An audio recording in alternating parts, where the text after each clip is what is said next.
there's Claire.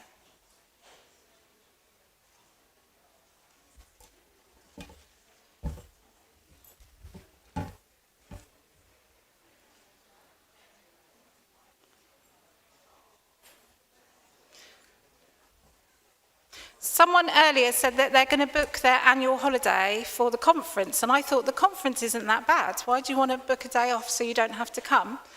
And it's because it's always lovely, lovely weather. So if anyone's at the church last year, you've got lunch this year, you haven't got ice lollies, so manage your expectations.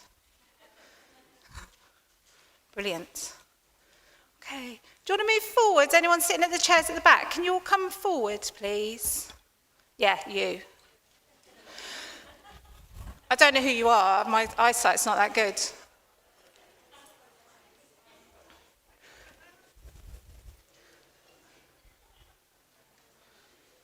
All come forward. Right, and we'll get started. Mark, is it easy to change the laptops over for Daphne? That's right. Do you want to be Matt Gladstone just for a little while? Brilliant. We'll make a start. If everyone can move forward, that would be amazing. Thank you so much. Right, before we get started proper, just some housekeeping. As I said, these rooms on the side during the breaks, if you want to cool down a bit, really cold. If you want to feel like this is too hot, go outside and come back in because it feels really cold. Oh, there's Matt. Sit, be me. Got you a seat at the front, Matt. He's cheeky. He's sat back there. Everyone look at Matt. So, welcome. This is our 4th domestic abuse conference. We've got a really, really great agenda. I've been told to tell you there are no fire alarms, but there is a fire exit here and there's one at the back as well. If anyone is from PCC, if you could use the toilets in the rest of the building, there are toilets at the back corner, but there's only 4. So if you have got a PCC lanyard, it might be worth using the ones in the rest of the building. But you're very welcome. We do recognise that some of the things that we're talking about today could be triggering for people. If you need to step outside, please do so. You can use any of the rooms on the side as well at the same time. But please look after yourself and everyone else. I've got loads of seats here if anyone wants. No. Brilliant. Okay, so welcome to the day. It's going to be a really interesting day. We've got some amazing speakers, both from in Peterborough and outside. We've got a couple of great keynote speakers as well here. So to open the conference officially, I'm going to welcome Shabina.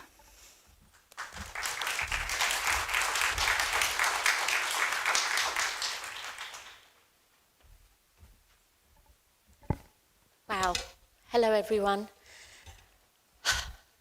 It's not just about opening this conference, you know. I don't do scripted speeches. I like to speak from the heart. And I've done my morning session as a GP. Well, I haven't done my morning. I've left the morning session to come over here, but I wanted to because I wouldn't have missed this for anything. First of all, I'd like to thank the organisations and Vicky for putting this together. It's a phenomenal piece of work, and I think as an example of exemplary practice that we execute here in Peterborough, working with our third sector partners in making sure that we are protecting women from domestic abuse and sexual violence is so fundamentally important, I can't tell you. And I do want to share a story with you all. Excuse me if I become a little bit emotional about this, and some of the lessons that have come out of that story. When I was working as a GP in 2015 in Dogsthorpe, I had a woman from the Asian community who walked through my doors and sat in front of me and said, "I can't leave the surgery." And I looked at her, and she said, "He beats me every day, and he beats me in front of his mother to show his mother that he has power over me. And I've taken it, and I can't do it anymore." I was on the phone to the IDVA who said she needs to report this to the police. She said, "He's waiting outside. I cannot leave. I cannot call the police. My children are at home. I am scared for their life." Picked up the phone and I called the police. who came, and I asked the receptionist to go outside and explain to her husband that his wife was undergoing tests and that she needed to remain within the surgery. She didn't come back to the surgery, but I'd seen that she had deregistered, and whether that was by virtue of the process of safeguarding that we had wrapped around her or not, I wasn't really sure. But a couple of weeks ago, out of the blue, I received a text message from a woman who said to me, "In 2015, you were my GP. I've gone back again, and I know I shouldn't have. I didn't press charges at the time, but these are the photographs," and she showed me photographs of her bruising. It was a lifeline to me to be able to signpost her to the Dahlia Project, for Peterborough Women's Aid, who actually look after victims of domestic violence from the Eastern European and South Asian diaspora. And I said to her, "You must stay in touch with me to tell me how you're doing. Please don't make the mistake of going back again." And she wrote back to me and said, "My children are a lot older now." But I was horrified seeing her bruises, and to see since 2015 up until now, that was 11 years of her having to endure, again, day in, day out, of not only just physical, but emotional torture. She was taken into a refuge, and I'd like to thank the Peterborough Women's Aid for helping her. I reflected on this whole scenario and thought that had organisations like Peterborough Women's Aid not helped in this situation, what would have happened to that woman? I happened to knock on her door prior to her messaging me, and it could have been that she saw my face and she recognised that she could reach out to me, because I left my leaflet through her doorstep, and this was prior to the election when we were canvassing. And I looked at her and she looked at me, and our eyes fixed on each other.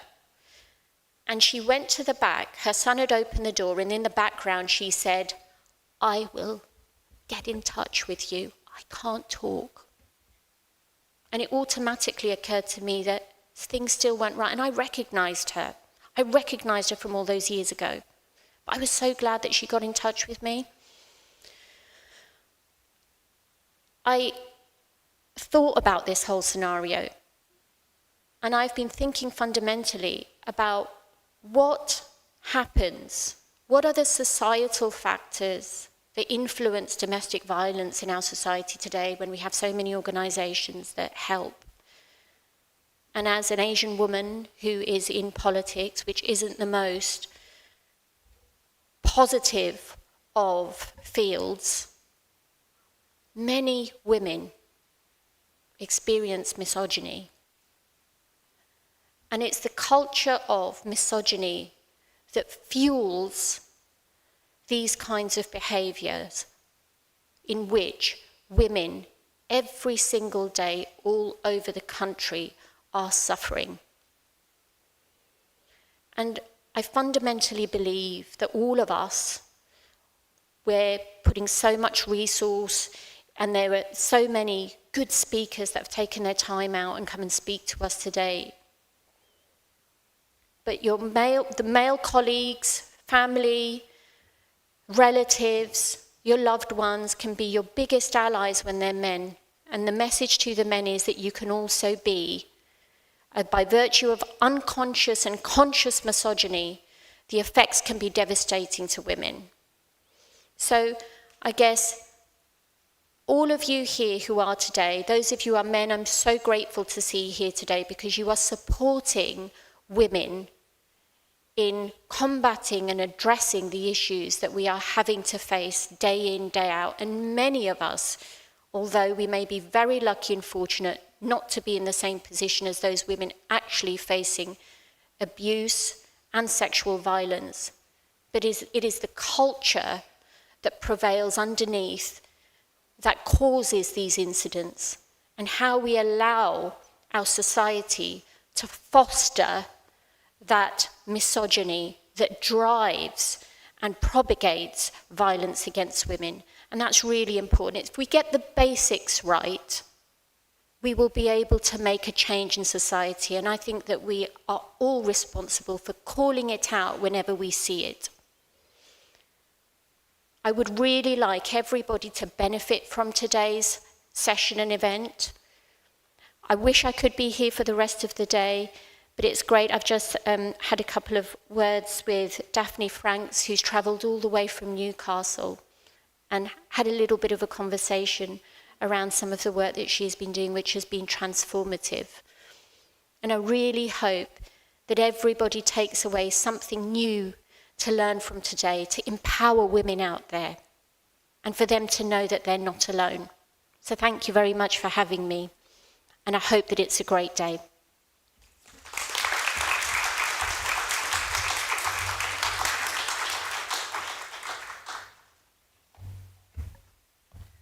Thank you so much, Sabina.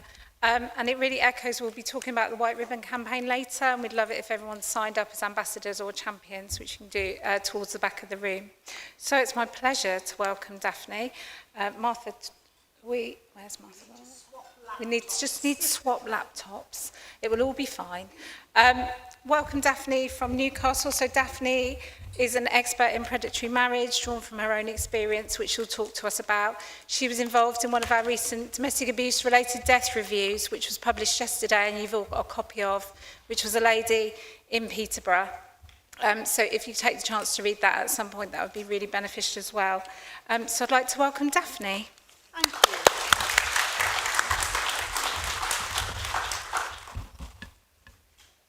We'll just get this set up and we'll be with you in a moment. Hopefully, we have tested it.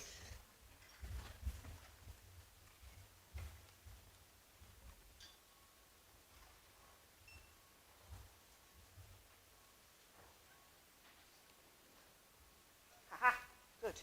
We're cooking with gas. Right. Hello, thank you so much for inviting me to speak today. I'm Daphne Franks. I'm a teacher by background. I taught for some years in schools and then for about 30 years at Leeds Medical School. I'm not medically trained at all, but I taught mostly communication skills and anything else that wasn't clinical apart from ethics, so patient safety, teamwork, leadership, the workings of the NHS, and a bit of safeguarding. But that knowledge of safeguarding was not enough to stop what happened to my mum back in 2015, 2016. One thing before I start, I'm very happy, if anyone wants to email me afterwards, my email address is on our website or daphne@franks.org.uk. And if you belong to another group who would like my talk, please do get in touch. I'm going to have to leave early today, sadly, just because I live in Newcastle and I was going to come by train and got a message yesterday saying, do not travel by train, it's too hot. So my husband kindly drove me down, but we've got to get back before the tarmac melts. I'm working in Newcastle tomorrow, so I've got to get back, but thank you so much for asking me. So I'll make a start. My mother, Joan Blass, who was a widow, died at home on March the 26th, 2016. She was nearly 92 with advanced vascular dementia and terminal cancer. The day she died was Easter Saturday. Everything went quiet over the Easter weekend, and then when everything opened up again on Easter Tuesday, we got a phone call from my mother's GP, and he sounded worried. He said, Daphne, did you know your mother was married? And that was when the bottom fell out of our world. So this is a story of predatory marriage, which is a term we have borrowed from Canada, and it's now beginning to be widely used in the UK. It's generally defined as when a younger person marries a much older person purely for the purpose of getting access to their estate on their death. However, having done 10 years' work on this, I'd like to broaden that definition to marrying someone who is older, vulnerable, lacks capacity to consent, marrying them for your own purposes, no matter what those may be. I've found a lot of overlap with grooming, gaslighting, undue influence and particularly coercive control. And I'd also like to say really clearly, and I'll probably repeat this, I am not blaming any individual or any group for what happened. It was almost all caused by the laws and procedures just not keeping up with the huge rise in dementia that's happened over the last few decades. So I just want to emphasise that. One or two people didn't cover themselves in glory and didn't show enough professional curiosity, but I'm not trying to blame anyone. If anyone, I'm trying to blame the predator, and even he, as the police constantly said to me, he's a very odd man, Daphne. Well, I know, but proper procedures would have defeated him, and there weren't any. So, my mother died on Easter Saturday, the 26th of March. On Easter Tuesday, the 29th of March, the man arrived at my mum's GP surgery with a marriage certificate. And that's how we found out about the secret marriage. He had married her in complete secret on the 26th of October 2015. At the time of the marriage, he was 67 and my mum was nearly 92 with a 5-year history of diagnosed worsening vascular dementia. The witnesses were his son and a lady from the pub. None of my mother's family or friends was present, and none of them knew it was happening. And two things here. We lived next door and closer than next door. We lived maybe 30 yards away, much closer from the back of this room. Basically, we had bought the old family home from my parents in a Leeds suburb back in 1999, and they'd had a house built in the garden. So it had a very big garden, and my mother's back door was 30 yards from our back door. The only thing that separated us was a drive that went in at right angles. There was no fence, no nothing. We were like one family split across two houses. We just went in and out of each other's houses all the time. Particularly when my dad was alive, I would hear sort of hammering coming from the cellar, and my dad would be down there building something out of wood. So we lived next door, and also I had registered enduring power of attorney. And in the early days of the campaign, lots of people said to me, but you must have known, you had power of attorney. But no, there is no connection between marriage and power of attorney, which I'll explain a bit later on. So here are my parents, going back in time a bit. My father, Ron Blass, was from a very, very poor background. He was born in the Leeds slums, and he worked very hard all his life and became a pharmacist, and that's what he did until he retired. He met my mum during his 1 year at university. My mum was from Barrow-in-Furness, and if you don't know where this is, and most people don't, if you go to the Lake District, bottom of the Lake District, and then go west, further than you believe possible, you get to Barrow. It's a little Victorian shipbuilding town. My mum was very academic at school, and there was one scholarship to university from Barrow, and she got it, which was great. She was also very sporty. She was being coached for the Olympics in Barrow-in-Furness swimming pool. But unfortunately, it was wartime, and the Nazis put a big stop to her ambitions by the simple method of dropping a bomb on the pool. It was a shipbuilding town, and they were aiming for the docks, of course. But at university, my mum did very well. She edited the Griffin student newspaper, which is still going today, and she also was captain of the hockey team. She carried on with her swimming, and she swam in the sea until she was 90, and I have to say, I rather hope to do the same. So when she was 68, she had a major stroke. And by then she had married my dad. After leaving university, she went to London for a few years, worked as a journalist on an old newspaper called the News Chronicle, came back to Leeds, married my dad, and they had 2 children, me born in 1956, and my brother born in 1965, and actually it's his birthday to date, so I've just wished him happy birthday. He lives in Amsterdam and has done for very many years, and we're going to see him in a couple of weeks. So that's our family. We're a small family, but very, very close. As I said, when Mum was 68, she had a major stroke. She was collapsed on the floor, couldn't move, couldn't speak. I remember a young doctor bending over her going, can she? Cycling in Amsterdam last week, she's fitter than any of us. And perhaps because of that level of fitness, she made a really, really good recovery. The only thing that was left was she muddled up he and she ever after in her life. She'd try and say,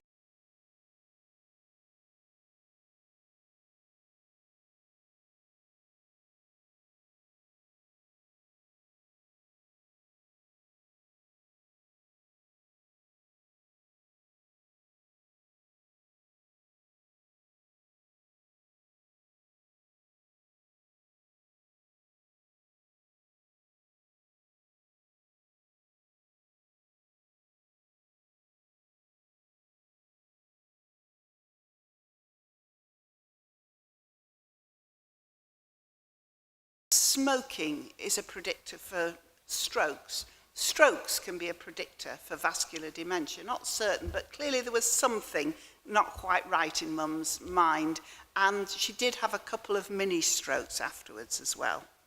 Here she is, age 89, diving into a swimming pool, and that's in Tenby. And I realised that most people's mums don't do that. We kind of took it for granted in our family. At that age, she already had dementia. The muscle memory meant she could still dive and she could still swim. But sadly, she couldn't remember she was in a pool. What she did was she'd start off swimming backstroke, which was her favourite stroke, and she'd just keep right on going. And there are lots of bits of video of me going, stop, Mum, stop, as she crashed into the side. And she couldn't get out of the pool either. She couldn't remember, she couldn't get up those steep steps. But to me, with dementia, what is really important is having a very good time in the moment. The past, as you know, is very woolly. The future is very indeterminate. But having a good time now is what's important. And when she was swimming, my mum was having a good time. And here she is, late 80s, on one of her favourite beaches in Cumbria, and she's making a sand castle. I'll come back to that sand castle later on in the talk. But again, you can see how flexible she is, how bendy she is. Her hair didn't go grey till the last year of her life. This is one of the things we know that bamboozled the registrars on the day of the wedding. She looked a lot younger than she was. The man had grown a long grey beard for the wedding, and it reached to his waist. And I thought, why has he done that? It doesn't do him any favours at all. But I realised some time later, it made him look a lot older.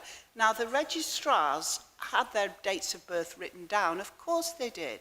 But registrars, this is why I've never blamed them, had no training at that time in mental capacity or in safeguarding or in assessing mental capacity. They were just expected to do it at every wedding they conducted by guesswork, which is just absolutely ridiculous.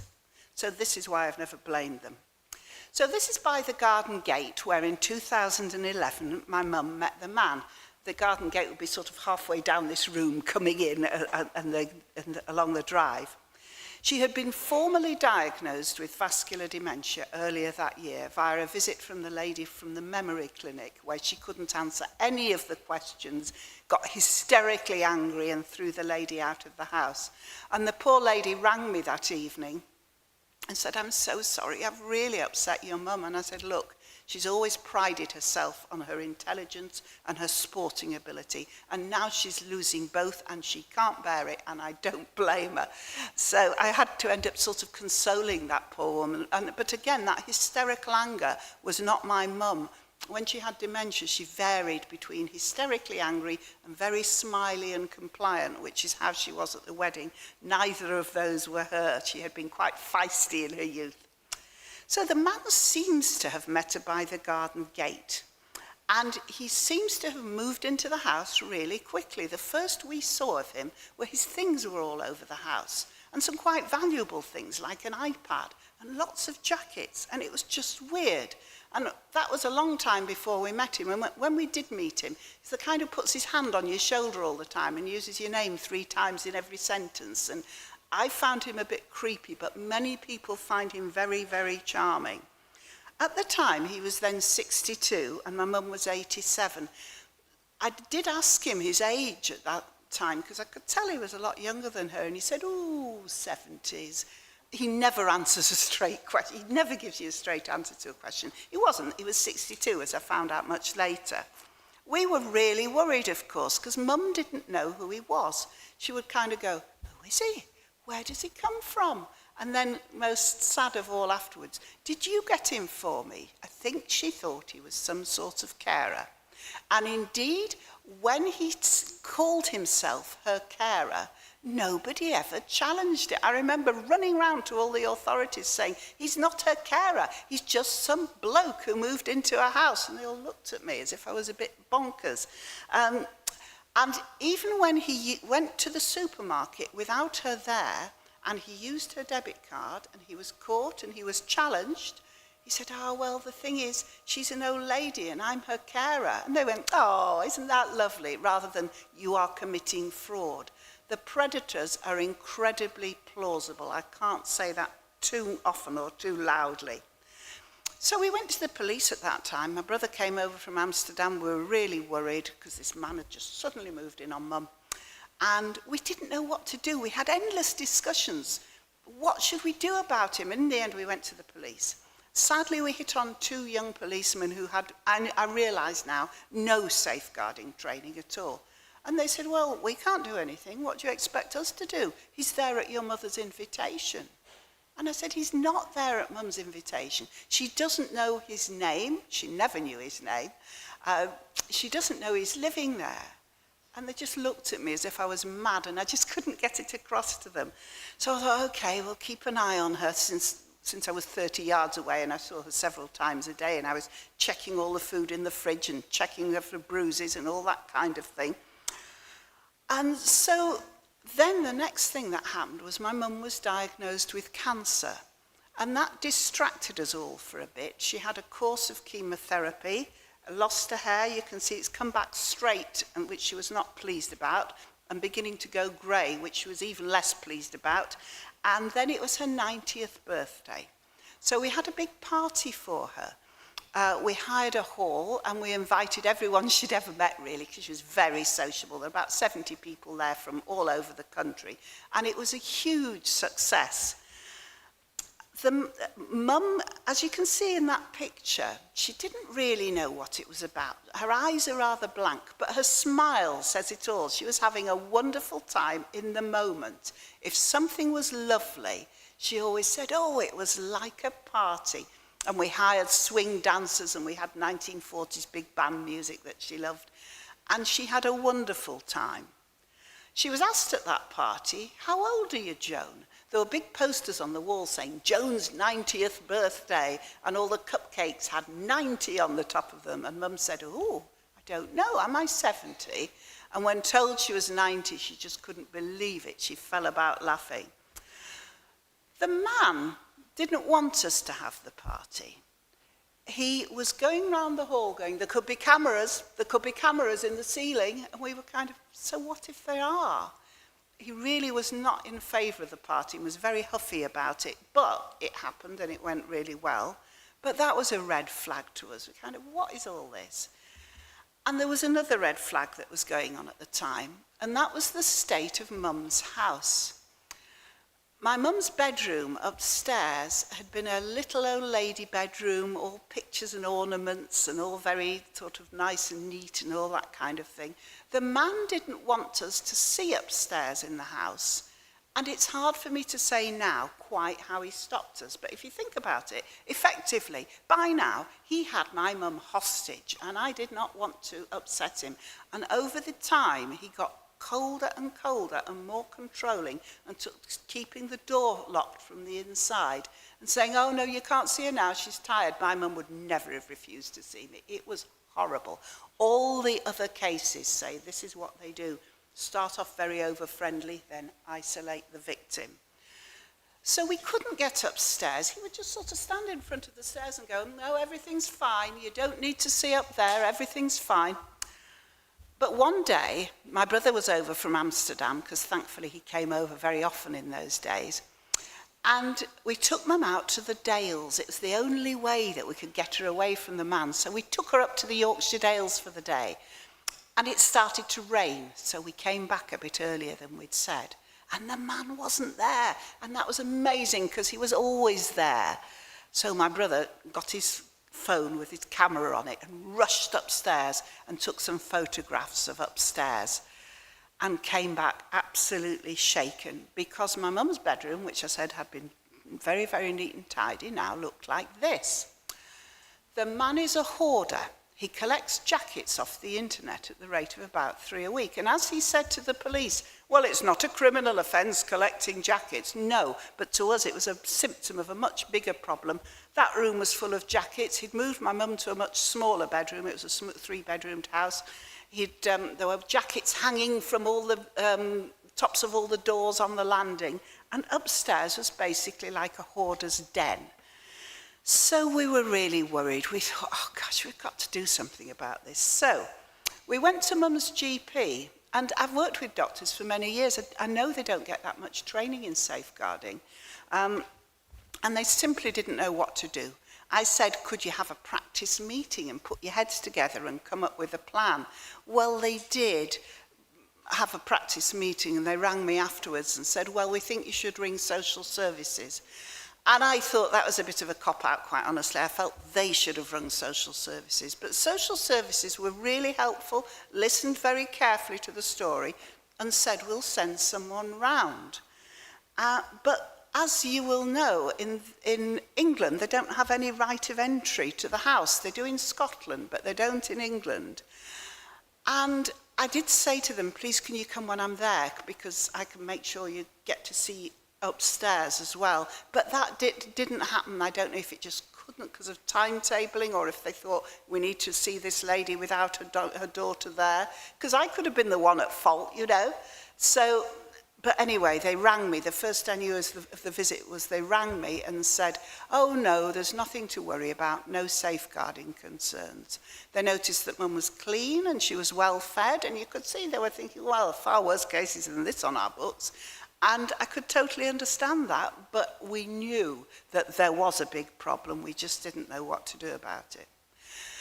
I was still going over to see Mum several times a day, but by now I was taking my husband as chaperone. Luckily, he was working from home at that time, and I was getting scared of the man. So I would go over with my husband, and one day, as we were leaving, we heard Mum say to the man, did I say what you wanted me to say? And I thought, oh, for goodness sake, this is grooming. We need some help with this. So we went back to the police. Sadly, this time we hit on a very elderly policeman. He was probably a lot younger than I am now, but he seemed about 103. And he wrote it all down very carefully. And I said, could it be investigated under Clare's law for domestic abuse? And he just laughed at me. He said, no, it said, and then he wrote it all down and he looked up at the end and he said, people will say you just don't like him. And that was me pigeonholed into the greedy, grasping daughter worried about the inheritance. And that really annoyed me because my husband and me had never depended on the inheritance at all. For me, the rest of it was the real problem, which I'll come to in a moment. But we came to then the next thing we did was we went to the family solicitor. And she had known my mum before she had dementia. She'd been involved in setting up the power of attorney in 2004 and Mum's will in 2004. And Mum was completely of sound mind then. So she had seen Mum like that, and she'd seen her with dementia, and she could see the difference.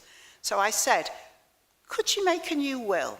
And she said, oh, no, because solicitors have a golden rule that if they are struggling to assess mental capacity to make a will, they must involve a medical professional. And I thought, well, that's fine then, because Mum would never get through that. And that is true, and solicitors do almost always do it. But what I didn't know at the time is the capacity bar for making a will is much higher than it is to marry. So then I said, could he marry her? I didn't think it was that sort of relationship. But I thought, well, you know, I'll ask. And she said, oh, no, he won't be able to marry her. They'll have something in place. Sadly, That was a thing, what she did there was making an assumption, which is what I've been telling medical students not to do for about 1,000 years. She assumed they would have something in place, and at the time, there was absolutely nothing. And also, I'm not even convinced she knew how low the bar for marriage is. It is, I have to say, a lot higher than my mum's ability when she married. At the time she married, she couldn't have named her children. She never, if they'd have asked the mum, what is the name of the man standing next to you, she wouldn't have had a clue because she never knew his name. But nevertheless, we were falsely reassured and we thought, when mum dies, it's going to be a nightmare, but we'll just, by now mum was terminally ill and we'll just kind of get by as best we can and try and give her the best quality of life until her death. But after mum's death, we found some horrendous things. In England, Ireland, Northern Ireland and Wales, though not in Scotland, marriage revokes a will as though it had never existed. And many people do not know that. Our MP didn't know that when we went to see him, neither did his assistant. Many people do not know. At the time, solicitors thought everybody knew, because they knew. They just kind of assumed it was general knowledge. It really isn't. So and the other thing is, marriage revokes a will as though it had never existed. So if you made a will today and then you got married tomorrow, unless it was a very special will labelled a will in contemplation of marriage, and if it wasn't labelled that, there'd have to be a court case, then your will would be gone. So you can make a will today, get married tomorrow, your will is gone. And what's more, if you could annul my mum's marriage today, or any time afterwards, the will would stay revoked. So it wouldn't really help. And those are just glitches in the law that we are trying to sort out. So my mother had made a will in 2004, leaving everything to her children, so me in Leeds and my brother in Amsterdam. And now, everywhere we went, we heard, well, your mother died intestate. And some people said it really casually, as if she just hadn't bothered to make a will. And it was just so distressing. The secret marriage gave the man complete control of my mother's funeral. So that meant he didn't have to tell us when it was. He could organise it however he wanted. She had always wanted to be cremated. He had her buried. I've spoken to hundreds of other cases now, and that for some reason the predators always seem to do the opposite of whatever the family wants. So he had her cremated. He didn't tell us when or where it was. We couldn't go. And that's just we had a big funeral party for her a few months later. A sort of memorial party in early 2017, but it's not the same. Believe me, as someone who couldn't go to the funeral, you need a funeral. And it also gave him everything in her house. And there was nothing valuable in the house, but there were things I really would have wanted, like my wedding dress was in the house. And my granddad's letters from the First World War were in the house. Just sentimental things. I left the house the night my mum died, and I never, ever could go back. Lots of people said to us at the time, why don't you go in the house and get your things? But the police said, we are going to prosecute him. And if you go in the house, it will look bad for you in the court case. But the other point was, they were not our things anymore. He had inherited them. And I had to explain that again and again to people who just didn't believe me. It was so distressing. No, you must have got that wrong. No, no, no. And a lot of the other cases have said to me, once you're married, the law protects the predator. And indeed it does, because this country believes in marriage. And actually, do you know what? So do I. I've been very happily married for nearly 40, 60 years, would you believe? But of course, both parties have to be able to give informed consent, and that did not happen here. In 2004, Mum had set up power of attorney, so I could look after her affairs if she lost mental capacity to do so. And as I said, there is no link between power of attorney and marriage. So there is no method of telling me, there's no database of people with power of attorney, there's no requirement to tell the attorney if the donor plans to marry. So there's nothing. And this, I have the old-fashioned enduring power of attorney, which is for money and property, but it also applies to the newer lasting power of attorney, which, as you will know, is in 2 sections, money and property, health and welfare. I would argue that money, property, health and welfare have a lot to do with marriage, but there is no connection. And I had a very awkward conversation with the Office of the Public Guardian, where the poor lady was practically in tears and kept saying, there's no link, there's no link. And I was saying, my mum gave me power of attorney to protect her, and I've been unable to protect her. Power of attorney has failed her here. And so that is something that we're trying to alter as well, though we haven't got very far with it yet. We've been busy concentrating on other things, where we have made a lot of progress. The lack of safeguarding at marriage was stunning. There were no robust procedures at marriage and no standard list of questions at the time. They are gradually standardising it more as time's gone on. Registrars are not highly paid. They're not trained in mental capacity or in safeguarding, and yet they're expected to assess capacity to marry at every wedding they do, which can be 8 a day, by a technique which I can best describe as guesswork. And it's not their fault. It really is not their fault. Separate interviews are not always carried out. They should see the couple separately at the notification of marriage, which is several weeks before the wedding usually, and then again before the wedding. But they don't always do that. Again, they are really improving. I spoke to several hundred registrars yesterday, and many of them said, yes, we always do separate interviews in separate rooms, which is what they should be doing. One of them said, when she'd got to that register office, she said, the way they did separate interviews was they sat them next to each other in separate chairs and then got them to swap chairs. I was just, what? And it's because they don't understand. The only registrar who's ever really objected to me with my demands for separate interviews said, but it's not mandatory. And I was kind of, but it ought to be. It's basic safeguarding. But again, they're not trained in safeguarding. Misunderstanding of the Mental Capacity Act, which of course says you should presume capacity unless somebody does something to show they haven't got capacity. As you'll see in a moment, my mum was doing her utmost to show she didn't have capacity. But because of lack of training, the registrars, they're aware of that act, but they don't always understand it. So they can take it to mean you just must assume they've got capacity, whatever they say or do. And that is not the case.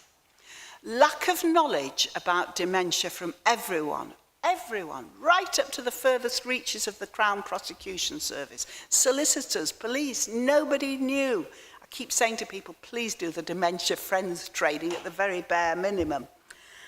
And if the procedures aren't followed at marriage, there's no accountability. I'm not saying the registrars should be accountable. It's not their fault, they're not trained. There needs to be accountability to the General Register Office, which is based in Southport, just near Liverpool, and it's a bit sort of off on a limb. It's not near anything else. It's always ploughed its own lonely furrow. Registrars at the talk I did yesterday said they do feel unsupported by the General Register Office. When they've tried to stop a wedding, they've often been threatened with everything from being sued for the cost of the honeymoon to physical violence. So that's just appalling. And registrars have also said to me that if they ring the Register Office for guidance, which they're supposed to do, they're sometimes told, well, don't you know your job? No, they don't, because they're not trained in it. It's really not fair. So there is, at the moment, very little accountability. I have to say that since our MP got involved, the lady at the General Register Office, who I've been meeting for many years, has really come to realise there is a huge problem, and they have changed their tune quite a lot on this. They're now being very helpful. But there is no... being a registrar, people think it's a profession like a doctor or a solicitor, but it really isn't. And the sessional registrars can be paid not much above minimum wage. So it's not fair. So we went to our MP, we set up a website, we started hearing from loads of other cases, and we went to our MP, Fabian Hamilton, that's him with the beard, with me and my husband. And he listened very carefully. I think he was the first person who I really felt understood. He said, "That is ridiculous. I'm going to take it to Parliament." And he did, in a private member's bill, where it was passed unanimously for a second reading, but then sadly fell because of Brexit. It ran out of parliamentary time. It was right in the middle of Brexit, and there was just no time to discuss it. However, Fabian has never stopped campaigning with us. He once asked a question about it directly to Boris Johnson when Boris Johnson was Prime Minister, and he said, "Why won't the Registrar General agree to meet me?" Because he just wouldn't. He just said, "No, I don't meet politicians," which is ridiculous. So Boris Johnson sort of burbled in his Boris Johnson way and said, "I'll make sure you get a meeting." And he did, and actually that really helped. So Fabian's been great, and our Newcastle MP, Mary Glindon, is now involved in being helpful as well. The Crown Prosecution Service, the police put the case to the Crown Prosecution Service. The crime they chose was forced marriage. I've heard it mentioned that there are other crimes these days you could put it under, even human trafficking or cuckooing even. But this was what they had, forced marriage. It is there in the forced marriage legislation. It is forced marriage if you marry someone who lacks capacity to marry and you know it. But unfortunately, decisions with dementia, as you will know, are time-specific and decision-specific. So the idea seems to be, what if at the moment she said, "I do," she made a miracle recovery from her 5 years of dementia? We know she didn't, but we can't prove it, is the theory. I think they should have taken it to court, but they didn't. And I do think it's something to do with the Crown Prosecution Service just having had their budget cut by 30%. And at that point, marriage requires a much lower level of capacity than is needed to make a will. Before the wedding, in the pre-wedding interview, the man explained to the registrars that my mother was very old, true, very deaf, true, terminally ill, true, had had a stroke, true, and was very forgetful, all true. They didn't take those as red flags at all.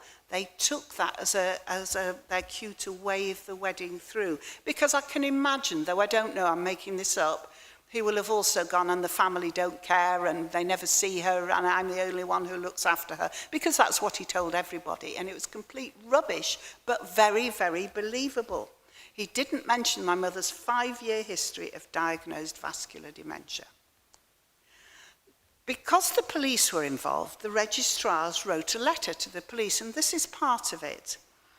I proceeded to ask Mrs. Blass for the same information. The questions that proved problematic were her age and her house number. So she didn't know her age, she didn't know her house number. All of the details were given easily. She reminded me jokingly that a lady never gives her age. Well, she'd learnt to do that really early on in her dementia journey. You can't ask a lady her age. And she'd learnt that if you smile all the time, people ask you far fewer questions. But the registrar replied by saying that on this occasion she had to, trying to do a job.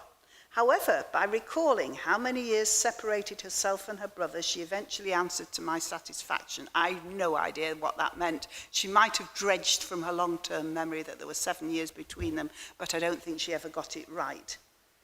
In respect of her address, she was able to name the street, but couldn't remember the number of her house. And I think that's because for many years she'd lived on Lidget Lane, and now she was living at the bottom of the garden, which was kind of round the corner on Lidget Avenue. I suspect, but I don't know, that she said Lidget. At this point, the man tried to intervene. Well, he shouldn't have been able to intervene because he shouldn't have been in the same room. But the register officer's reply to me when I complained was, well, we do separate them. We stand them a couple of feet apart. I was kind of, no. He was reminded that Mrs. Blass had to answer by herself. Again, the registrar trying to do her job. But this was the absolute killer. In view of her memory problem mentioned above, I decided that the street name only would be acceptable, and that's why they went through the wedding.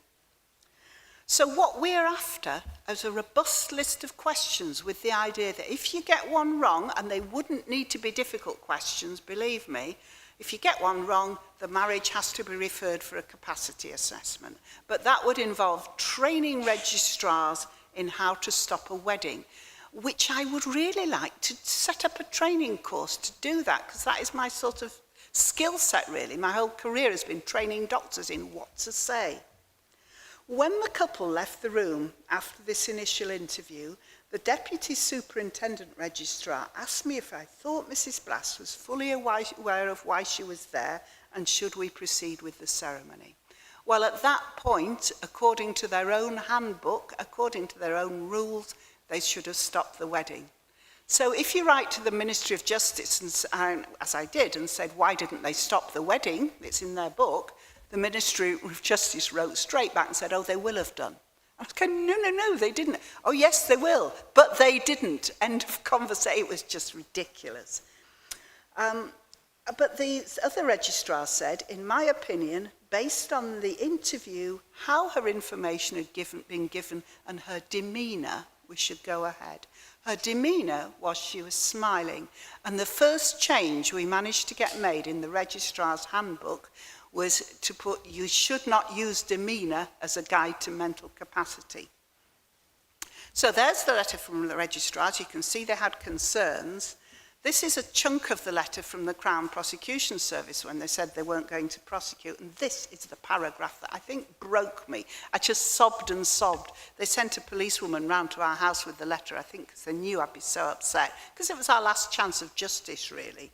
I didn't want the man sent to prison. It was pointless, but I would have really liked him made an example of to discourage others, and that did not happen. Registrar simply does not support a situation where a person, the registrar, would sense any concern that both parties were not in agreement to the marriage. You've just seen that letter saying, oh, I'm concerned one of them didn't have capacity.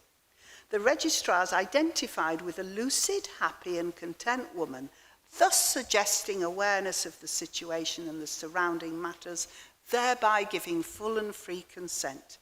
To imply she did not do so is not enough to prove the case for forced marriage. That paragraph still makes me blaze with fury. And when I'd calmed down a bit, I wrote to the senior solicitor in the Crown Prosecution Service and said, whoever wrote that did not understand dementia. And first of all, I said, can we have a victim's right to review? And they rang me a couple of weeks later and said really casually, oh no, you can't have a victim's right to review. We've just realised you weren't the victims, your mum was, and she's dead. And they said it like that. So I was just, oh God. Anyway, I wrote back very forcibly and very politely, and I did get a meeting with the senior solicitor. And he greeted me with, hello, I know about dementia because my grandma had dementia. So I said, okay, what did she have? Was it vascular dementia like my mum? Was it Alzheimer's? Was it frontotemporal dementia? Dementia with Lewy bodies? There are lots of different kinds. And he said, oh, are there different kinds? I didn't know. And I said, everybody who's made a decision about our case has done it with a complete lack of knowledge of dementia. And I think he did take that point, but he was still adamant that they couldn't prosecute because there's no video recordings, no audio recordings kept at marriage. Of course, they could be kept just as evidence. It would cost a couple of quid more for every wedding, and they could be kept as evidence, but there's no political will to do it. But that would have shown very, very quickly to anyone that my mum was just not capable of marriage. So what did the man do? He insisted that my mother should be buried when she'd always wanted to be cremated, as I mentioned before. He kept all the money and all the possessions and refused to leave the house, which he'd inherited, of course, so we had to move away. Fortunately, my son and his wife were then living in Newcastle. And they said, why don't we all buy a house together? Because my son had grown up with his grandparents at the bottom of the garden, and he really liked that, and he wanted us all to be together. And it was my daughter-in-law's suggestion, so I took it very seriously. And that's what we did. We bought a house in Newcastle all together, and that's where we live now. And they've since had 2 little girls, which is absolutely lovely, and I love living with my granddaughters. So we had to move away for a fresh start. People said, why don't you just move somewhere else? else in Leeds. And then I went to Costco in Leeds and the man was there. And I was just, no, I'm not going to be anywhere where I might bump into him. So 6 months after Mum's death, he used Mum's blue disabled badge to park and was caught and prosecuted and failed to pay the fine. And obviously he'd been using it at other times. We found that out because some court officials turned up on our doorstep looking for him. And that we find out now he's got a whole history of sort of low-level crime and maybe major-level crime. We just don't know. He's got a history of disappearing, dating back many years. By 2017, he was living with another elderly lady who lived about 2 miles from my mother, and by 2018, he had married her. I found this out because I got a phone call from her grandson who rang me and said, that man that you're calling Ranlin on your website, because I never name him. I never name him because I don't want it to be about him. I want it to be about my mother and all the other victims. And also he hasn't been prosecuted, so it doesn't seem fair to go around naming him. But the young man said, that man you're calling Ranlin on your website, is his real name? And he gave his real name. And I said, yeah, why? He said, well, in that case, he's just married my grandma and I'm not happy about it. The grandma did not lack mental capacity, though she was a lot older than him. So she went and made a new will. She knew that marriage revoked her will. So she made a new will excluding him. And then she made another one, slightly different, but still very clearly excluding him. She didn't think he should have inherited Mum's house. She knew something dodgy had gone on there. At the moment, he is busy taking the family to court to try and get some money from the estate. So it's all still ricocheting on, and it could have been put a stop to with proper procedures. I'm in close touch with the family. I hear from them most weeks. So the predators tend to be charming. I can't overemphasize how charming they can be. We, the victims and families, we tend to be a bit hysterical. I get a phone call about once a fortnight from a new relative of a victim, and they go, and he did this, and he did that, and he did that. And actually, a lot of the predators, early research is showing, are female. So it's not just men, there's a lot of women doing this as well. It's a very, very easy hidden crime because there's this big legal incentive that marriage revokes a will. They are very plausible, much more plausible than the hysterical sounding sons and daughters. They're utterly manipulative, and it's really easy to do, providing you're just prepared to move people around like chess pieces. When crossed or challenged, they are very scary. The one time I openly crossed him was when he never wanted Mum to go to the doctor, which is another characteristic of these people. And one day I just booked her a doctor's appointment for a review of her dementia because I was aware it was getting worse. And I said to him, I sort of pulled a fait accompli. I said, I'm taking Mum to the doctor's now for a review of her dementia and the appointment's in half an hour and we're going now. And he just froze. He paused for what seemed like ever. And then he just bellowed at me, what dementia? How dare you say she's got dementia? And of course, he's always denied that she had dementia. Everyone else could tell in 2 minutes, but he's always denied it because as soon as he admits it, he renders himself liable to prosecution. This combination is very difficult to deal with. The police found him a nightmare to deal with. They were constantly coming over to our house saying, Daphne, he's really controlling. Apparently when the police went to question him, he was kind of, right, so you're going to sit there and I'm going to make you a cup of tea. I'm not offering you coffee because it's afternoon and we always drink tea in the afternoon. So you're going to sit there and we're not going to discuss it till you've drunk your tea. And the policeman finally had to go, I'm in charge. And they found him ever so hard to deal with. But that is not my point. My point is proper procedures would have dealt with him. So what now? As a result of our campaign and a few other people, solicitors raising it, I'm pleased to say, the Law Commission had an open consultation into predatory marriage and whether marriage should continue to revoke a will. It doesn't revoke a will in Scotland or France or the Netherlands or many parts of America or many parts of Canada. So, and it dates from Section 18 of the 1837 Wills Act. 1837, the year Victoria ascended the throne. So it's a bit ripe for reform, I would say. So the Law Commission has now proposed to abolish that so that marriage doesn't revoke a will. And they have prepared a bill for Parliament. The government gave an initial positive response. One of the other parts of that bill, which I think is really important, is making undue influence much easier to prove. They say that you will be able to infer undue influence from a pattern of behaviour. And if you could do that, our predator would be in prison now. At the moment, if you go to the police saying undue influence, they'll say, oh no, that's really hard to prove, which it is. There's more information if you Google Law Commission wills or the Wills Bill, you'll find more. So we're waiting for the government's response to that. But as you will know, the government's been a bit busy with other stuff recently, so this response has been delayed. The general opinion among solicitors seems to be that it will go through. Changing this law would remove much of the incentive for predatory marriage, so we need better safeguarding at marriage, plus joined up safeguarding between different organisations to address coercive control. So I started campaigning almost straight away because I thought, well, I'm a communication skills teacher, I can talk about this if nothing else, so that's what I've been doing, and I've given nearly 350 talks now to all sorts of different organisations. That's me giving a talk at the United Nations in Geneva, which I was kind of, whoa, goodness me.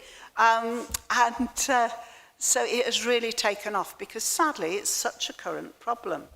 And in 2025 I was awarded a Churchill Fellowship. That's a fellowship, it's set up in memory of Winston Churchill, which is funding me to travel to Canada, the Netherlands, France. I'm not actually going to, I'm researching online, but I've been to America as well to research marriage procedures in those countries. So I've been to Toronto, I've been to Chicago, and next week I'm off to Amsterdam where I'm speaking at the 8th World Congress on mental capacity. I'm just kind of, oh my goodness. And it's because I'm at the forefront of, just by chance, of this terrible, terrible increasing problem. And so the Churchill Fellowship is funding me, and just as a side issue, the Queen decided a few years ago that if you're a Churchill Fellow, you could have the letters CF after your name, which I can. CF happens to be the initials of my mum's predator, which is sort of, yeah. That's my mum's grave, and that's last week. I go there very often, it's near Leeds, but when I'm in Leeds, I tend to go to mum's grave. It's in Otley. We had to track it down by ringing round Leeds parks and cemeteries, and finally we got the grave number and found it. It is the patch of grass in between, after the two graves on the left, there's a patch of grass, there's no headstone. He hasn't put up a headstone because he'd moved on. We're not allowed to because he owns the grave plot. So to me, that patch of grass is an utter memorial to the injustice of predatory marriage. And this is my final slide. I showed Mum making the sandcastle, and this is what she wrote underneath. Joan was here, and I'm not going to let her be forgotten. Thank you very much for listening.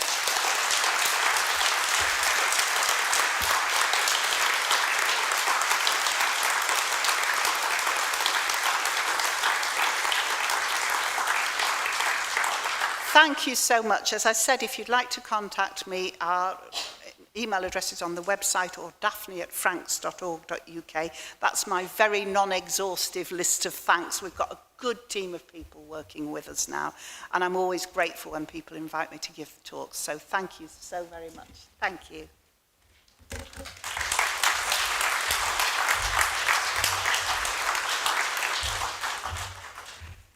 Thank you so much for agreeing to come to talk to us. It was fascinating, and I think it's really powerful to have that first-hand information about what happened to your mum and your family.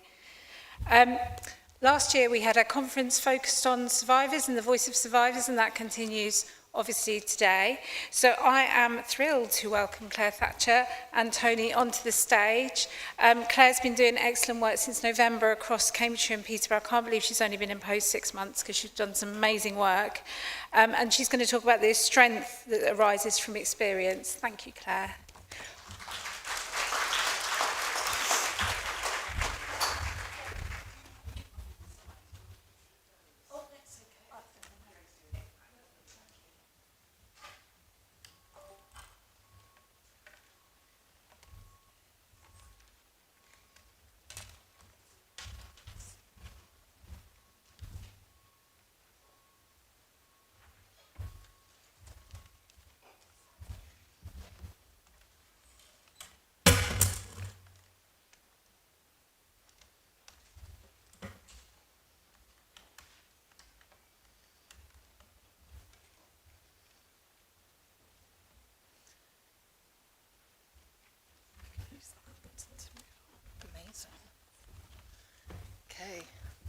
Hello everybody, it's a real privilege to be here.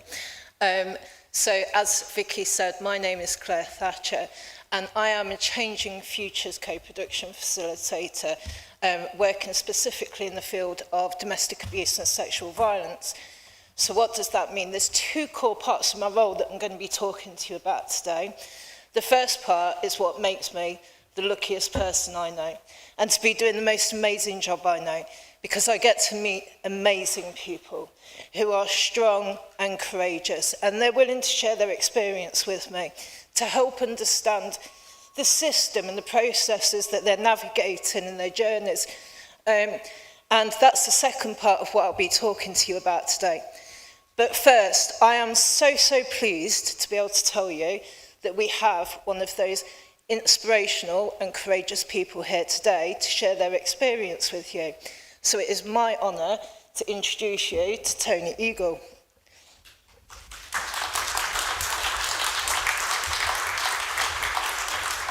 Loads of people. Hello. I'm really nervous. I'm more nervous about the microphone, so if I pull a face, it's to do with the microphone.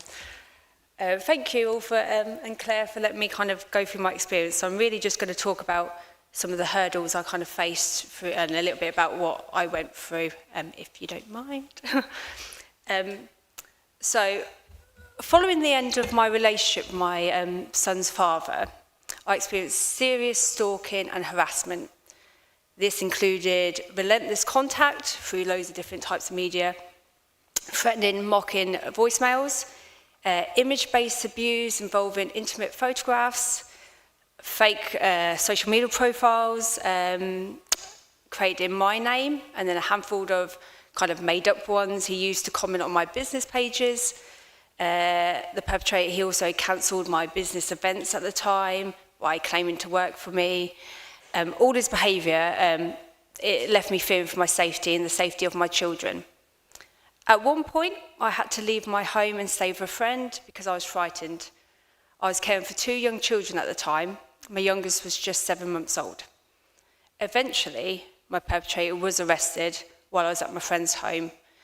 And to that lead up, I had 15 voicemails, 60 calls in the space of about an hour, and they only stopped because he got arrested in that moment of ringing me. The abuse itself was very, very scary.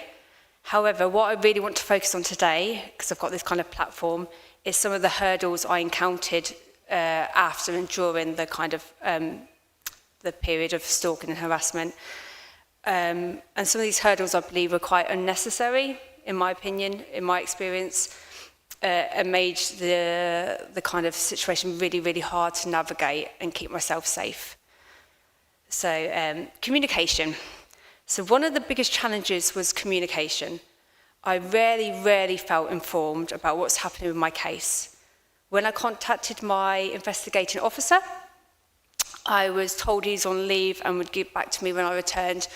And this happened every time I contacted. There was not one time that I contacted him and I had a response within that day. It was always come back to me in 4 days' time. As a victim, living with uncertainty and fear, not knowing what was happening, increased my anxiety. I wasn't expected constant updates, but I did need some sense of reassurance that someone knew what was happening with my case.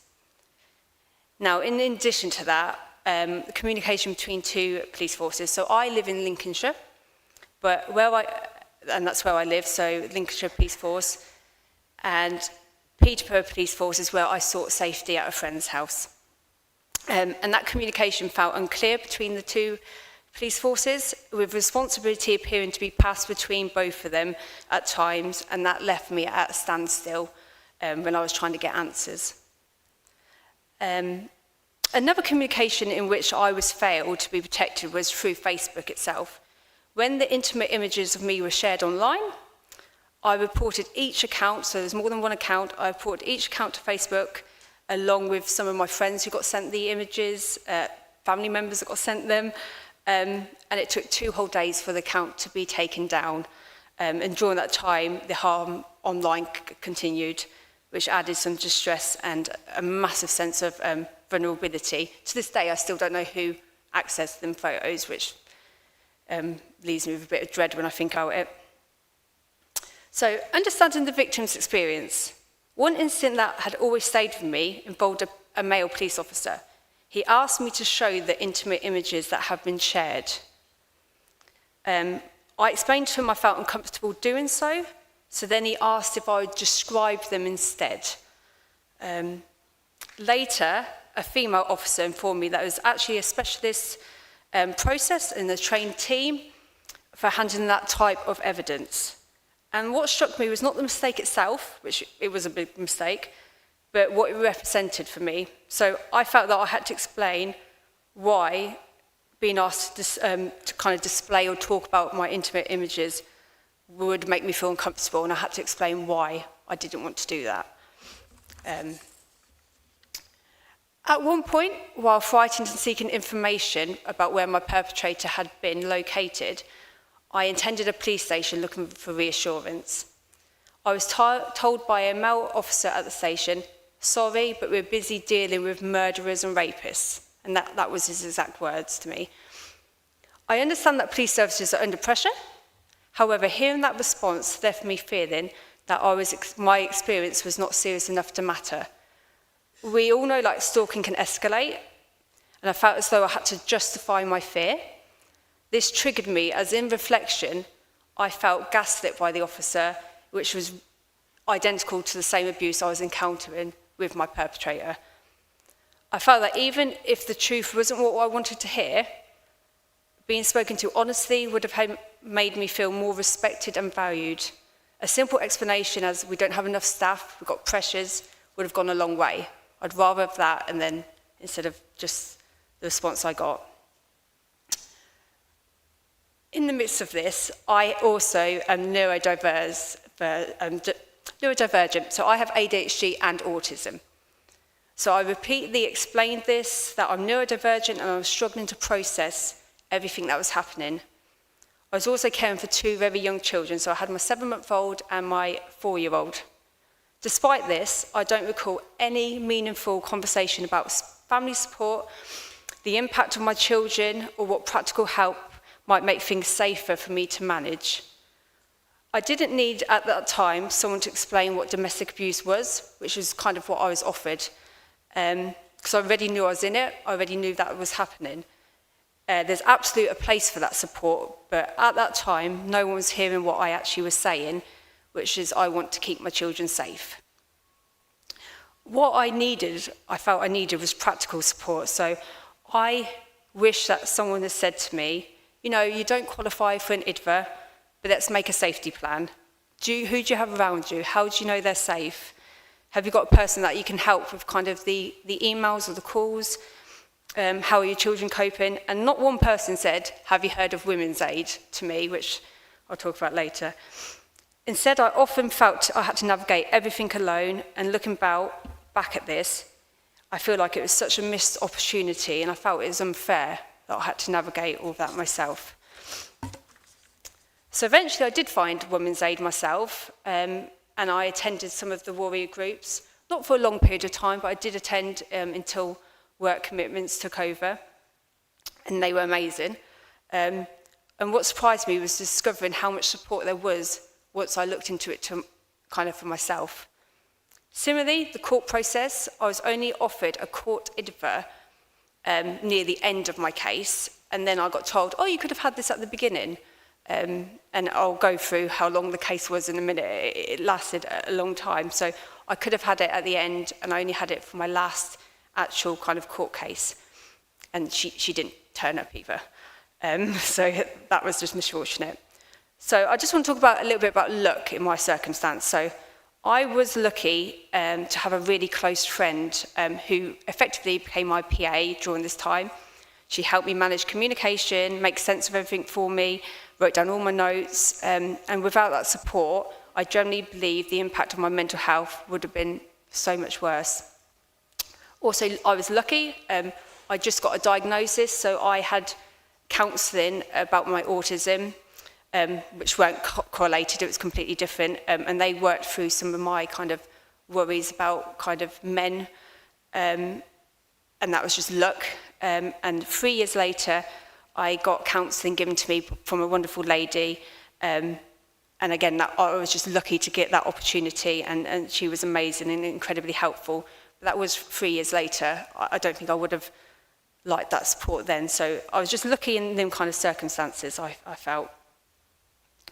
So the court process. So the process itself, I had about 10 separate hearings, a few mentioning, and a great deal of uncertainty. One comment that always stayed with me, when I asked what outcome was likely, I was told about what my perpetrator would get. I was told, let's hope you get a fair judge because it will depend on them what outcome you have. And when I asked what that might look like, what he would get, I got prepared for a slapped hand and a community order. Because as we probably all know, like stalking cases don't really tend to go to court or get anything kind of in terms of a sentence. Whether intended or not, that increased my anxiety significantly because victims want to believe outcomes are based on evidence, consistency, and not just luck on what judge you get.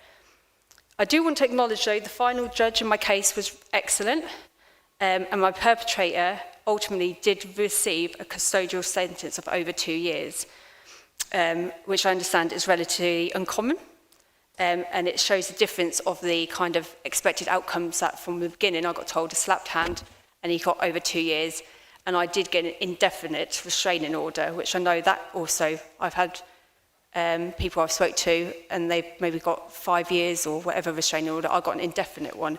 So I was really, again, lucky in my judge at the final court hearing. Even with the court process, I then later realised there were things that could have been better to protect me and my child, which I was asking for all the way through. I had to independently look into applying for prohibited steps in order to keep my child safe.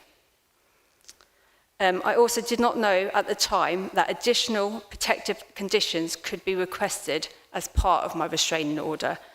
I only discovered this through attending a DASV training as part of my job, where professionals, I think it even might have been you, Vicky, but anyway, there's professionals, this was years ago, who were not responsible for my case, offered guidance on what could be included, and even helped me understand how to present this in court. Again, that was down to luck, so I consider myself lucky to have access to that knowledge, because if I didn't go on that training course, I wouldn't have known that. So I've just got a final reflection. So one important reflection is that despite everything, I was in a relatively strong position compared to many survivors. So I have a really close family network. I have a supportive group of friends. Importantly, I own my own house. I have a car. And although my perpetrator did encourage me to move away from my family, and I did move house, it was still my house. And I still had all the protective factors around me. I think that even with all of that, I still found the experience overwhelming, so frightening and exhausting, and it will stay with me. I often reflect that if I had lacked even one of those protective factors I had, it could have been significantly harder for me to get through safely. Many survivors have no family, no trusted adults, no trusted friends, don't have their own house, financially they're dependent on their perpetrator, no transport, disabilities, loads of things, additional needs, and may have children. And I just think, how are they getting through it? This is why I think trauma-informed support, practical safeguarding, consistency, communication is so important, because survivors shouldn't have to rely on luck, resilience, and personal circumstances to stay safe. So the abuse itself created enough barriers on its own. I just think some of the barriers that I encountered didn't really need to be there. And that's the end.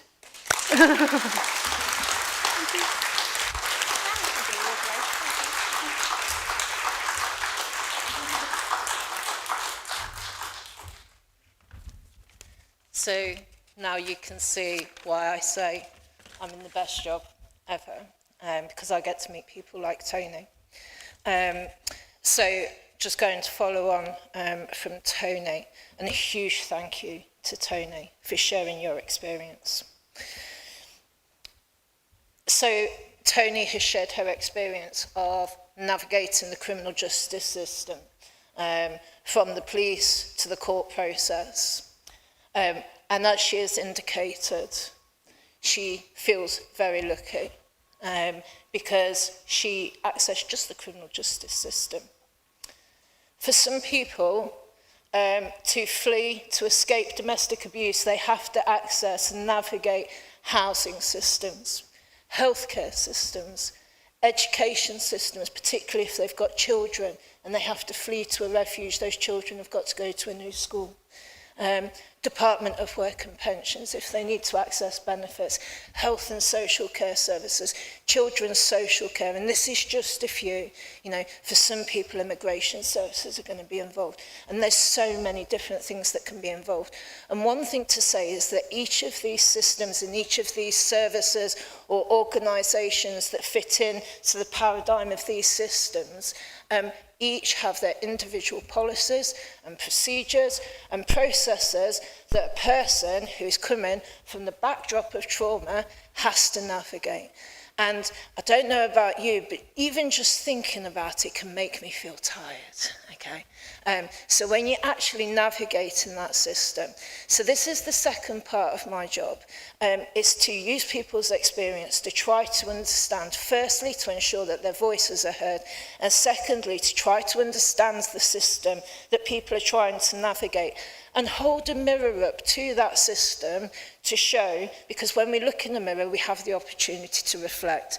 So this isn't about mud throwing, it's not about apportioning blame to any one part of that system, it's to reflect the complexities of this system and to give us an opportunity to reflect, and that's what I want to do with you very briefly. Now, first of all, before I go any further, Vicky gave me some words of wisdom when I started this role. She said, sometimes seeking feedback, it's like these signs you see on the back of a van, right? Where, please call this number if you want to report any concerns or anything about my driving. You're never ever going to call that number if there was absolutely fine. If you're tootling along at 65 miles an hour down the A1 and you've got a car in front of you, it's perfectly fine. But what happens when it's not fine? Now, that's the beauty of co-production.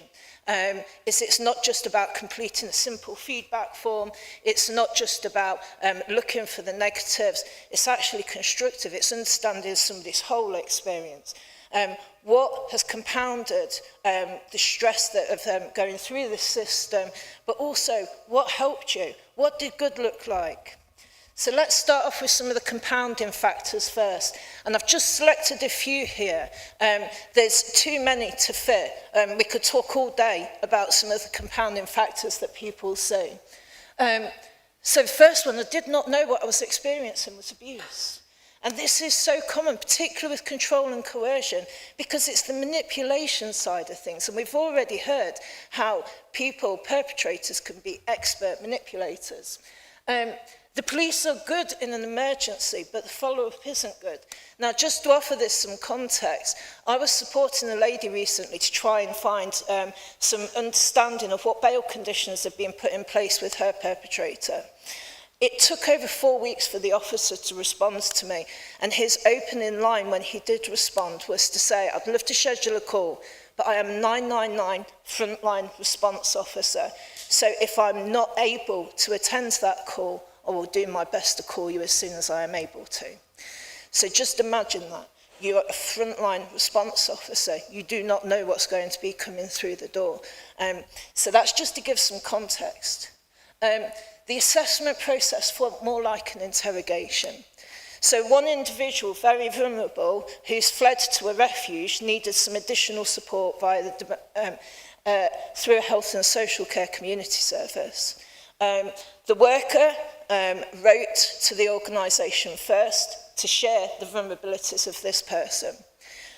The worker agreed because they knew how scared this person was about going to the assessment. They're in a strange city, they don't know anything, so they agreed to accompany them. When they got there, they were told, you can't come into the room with them, which left them on their own to navigate that process alone.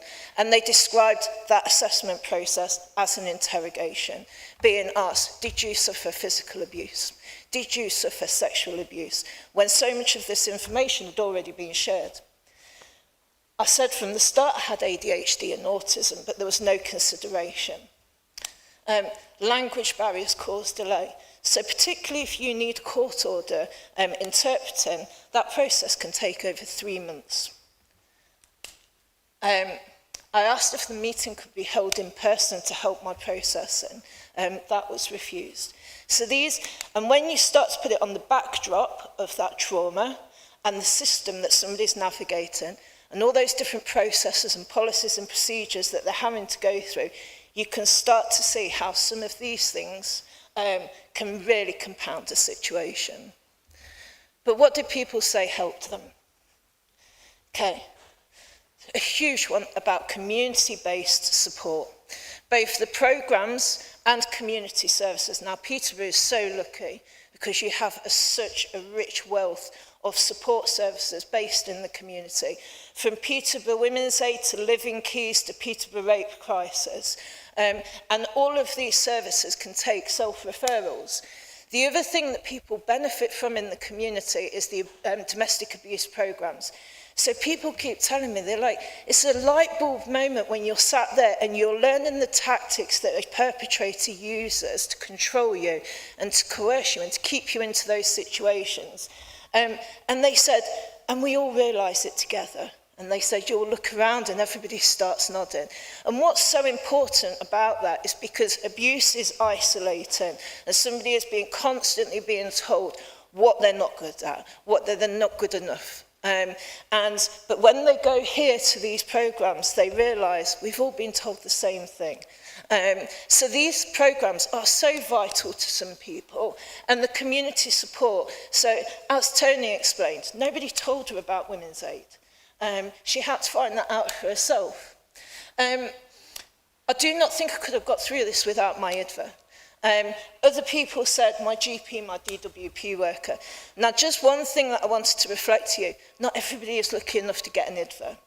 So for all of those services who are trained to do a DASH assessment, a DASH risk assessment, if somebody doesn't meet the threshold to go for MARAC and therefore have an IDVA, please remember, community support is available and they can be amazing. And just by providing that number, you could be given an access to an absolute lifeline in those circumstances. Somebody coming with me to my new home, to my children's school. So that hand-holding, if somebody does turn up to an assessment and they've experienced domestic abuse and they want to bring in a support worker with them, that could make the whole difference between them accessing that support and that support becoming inaccessible. This one's amazing. The police officer used their body camera to record the statement so that I did not have to retell what happened. That was the lady that had fled to Peterborough. The police came to take the statement from her, and they shared that statement with the police service, the police force, where the lady had fled from. Now, when they shared that, the officer had been brilliant and turned around and said, please do not contact this person in the evening or at the weekend, because it's really important the support workers are around. That police force in another area, what do you think happened?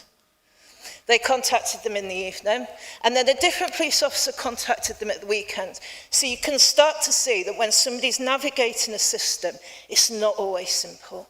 And then when you've got systems upon systems, it can really compound the situation. But most importantly, and this is a consistent that comes up, they listen to me. So when people are experiencing these things, being heard is so important. So here's the other beautiful thing about co-production, is it's about looking at ways what could be done to make this different. So here's just a few that I've been asked to share with you. Clear messaging, please. Support is available even if you do not go to the police. Police are great in an emergency, but they don't have to be the first point of call for seeking support. Where the threshold for an IDVA is not met, please remember community support is available. Be open, honest and transparent so that informed decisions can be made. A better understanding of the impact of trauma. Not feeling safe to engage or being able to engage is different from refusing to engage. And the amount of people who are told, oh, that was shut because they refused to engage.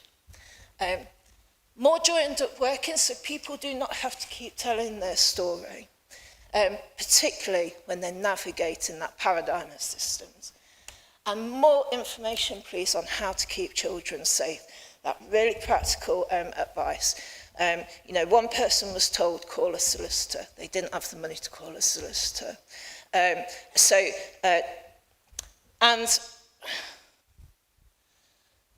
from me, a huge thank you. But before I go, this city is packed with inspirational, courageous, strong, brilliant people who have either endured and survived this journey and come out the other side, or who are currently going through it. So many of them do not want to just show what's not working. They want to be part of the solution. They are here, they're willing to work with you.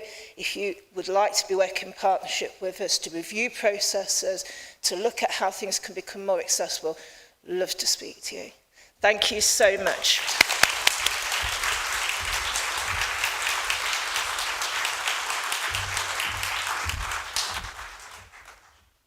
Thank you, Claire. Thank you, Tony. Any doubts? You're amazing. So next is Caroline Deprose from the Angels Foundation to talk about furniture poverty and the work that they're doing.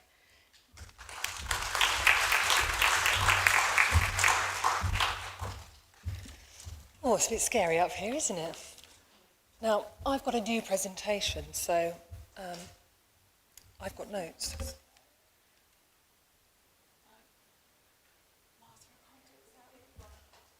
Oh, how am I going to do it then? Middle button. Oh, right, okay. And then back. Oh, that way. There we go. Oh, good morning. Thank you very much for having me here. I'm honoured to be asked to come up and speak. My name is Caroline Deprose, and I'm the CEO and founder of the Angels Foundation UK, which is a charity which supports families who have fled domestic abuse throughout Cambridgeshire. We provide post-domestic abuse support, and we do that through furniture provision, families who have fled who find themselves living in furniture poverty. We also provide counselling and therapy, that's one-to-one counselling, EMDR, and we also provide Skylark, which is our 6-week domestic abuse recovery workshops as well.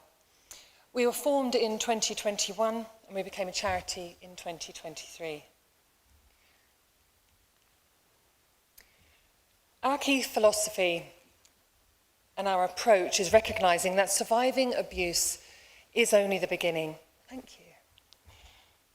To thrive, survivors need more than just escape.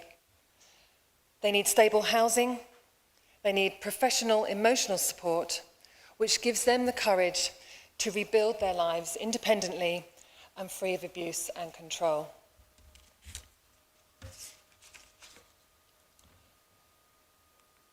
We work with a number of organisations and we try and make sure that we network throughout Cambridgeshire and throughout all the different types of organisations.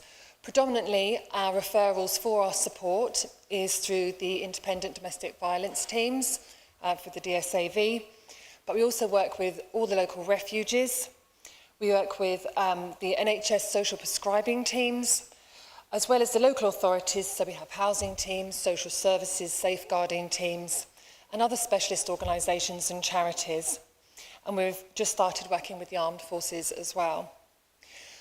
We try and keep that breadth really open because whilst we deal with a lot of medium to high risk cases, which are through the independent domestic violence advisory teams, there's a lot of people who don't report abuse. And some of those may go to their GP. So the social prescribing teams are vital in terms of signposting, accessing support. And if we can't help them, we'll certainly know somebody who will be able to. So signposting is vitally important in giving that lifeline of hope to those who are experiencing abuse or have experienced abuse.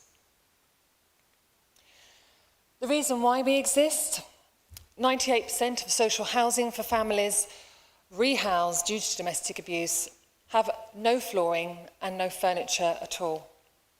Not even a cooker, sometimes no light bulbs and no curtain poles. 95% of individuals will have experienced financial abuse. How are you supposed to start again and take care of your family if you're already in debt, you have nothing, and you can't afford to buy anything? Bearing in mind, many of these families may have been in a refuge for a long time or in temporary accommodation. There is nowhere for them to accumulate the items that they need to start again. So many will move into properties where they're living in furniture destitution. And as Claire has said, and many of the speakers today have referenced, trauma factors heavily.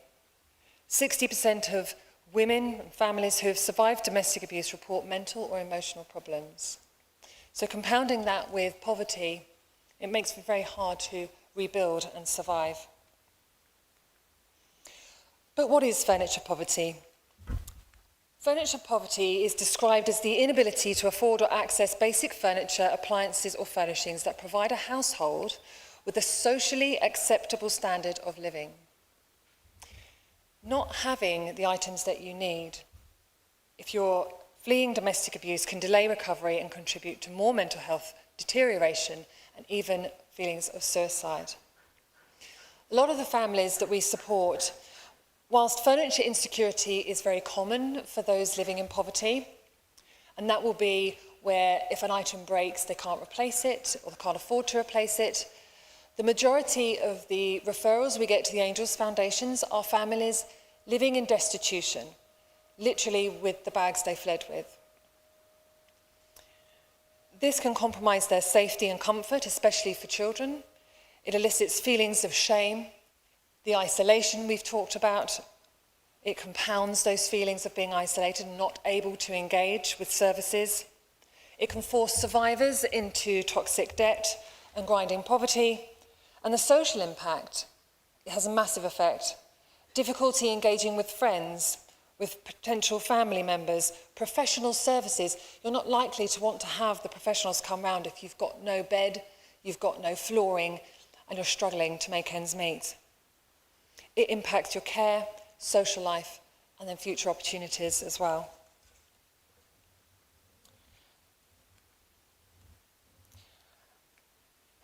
End Furniture Poverty, which is an organisation which campaigns, obviously, to end furniture poverty, reports that 90% of UK adults are missing at least one essential furniture item.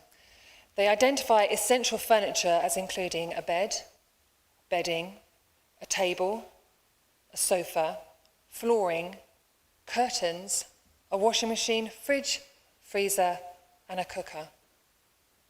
Now, these are items that we take for granted that are in our home every day, but these are classed as essential for us to be able to have a standard of living. The overlap between domestic abuse, financial hardship, and furniture poverty means that many survivors face additional barriers when accessing and establishing a safe home following abuse. The Cambridge and Peterborough Domestic Abuse and Sexual Violence Strategy 2024 to 2027 estimates that approximately 37,000 adults experiencing domestic abuse each year across Cambridgeshire and Peterborough will be affected by furniture poverty in some way. Applying the End Furniture Poverty's methodology, it would suggest that around 2,600 of our region's most vulnerable domestic abuse survivors will be living in furniture destitution or poverty, lacking access to the essential household items mentioned, needed to establish a safe and secure home. When domestic abuse survivors leave their perpetrator, we know they're at their most vulnerable. They're often on a low income and suffering from the trauma and overwhelm of their situation. Of those that have left their family home, many will be eventually provided with social housing, but an astonishing 98% of social housing properties are offered completely unfurnished and without flooring. This means that many domestic abuse survivors find themselves not only in poverty, but deep furniture poverty without any items at all. The Angels Foundation provides individuals and families affected by domestic abuse with second-hand furniture throughout Cambridgeshire. And as you can see, the impact is immeasurable. It turns what is an empty, bare home into something that is welcoming, safe, and appealing.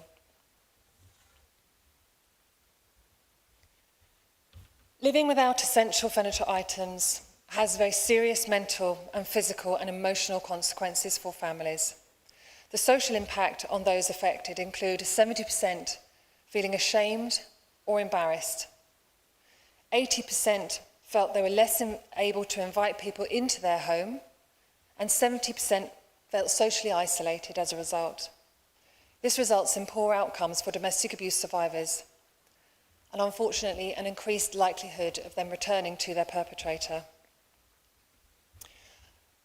But I feel stats really mean nothing, and I'm going to tell you a story of a family we supported in Ramsey. This is a picture of this boy in his first week in his home. He's sleeping on the floor, he's got a roll-out mattress.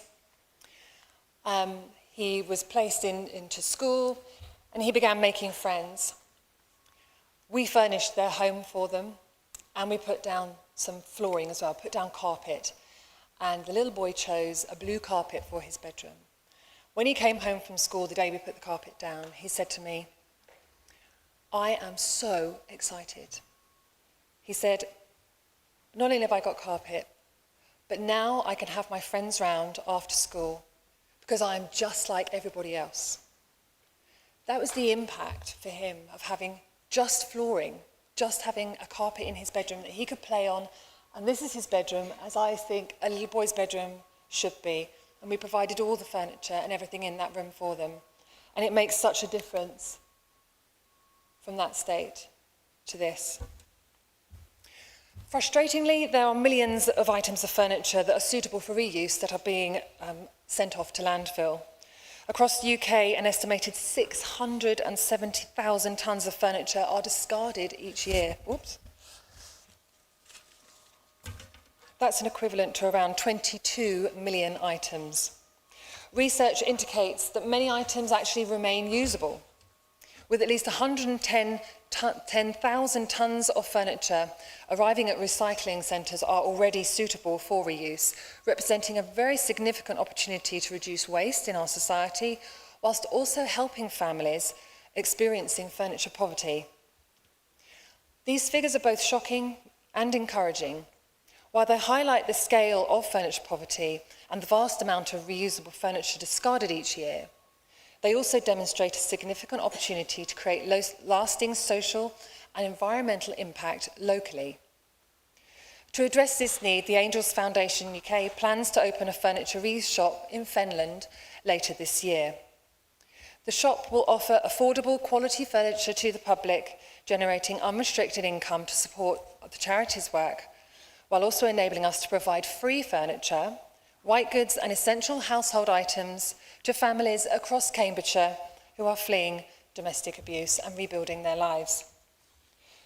Through this project, the Angels Foundation will help tackle furniture poverty by ensuring that these vulnerable families have the access to the items that they need.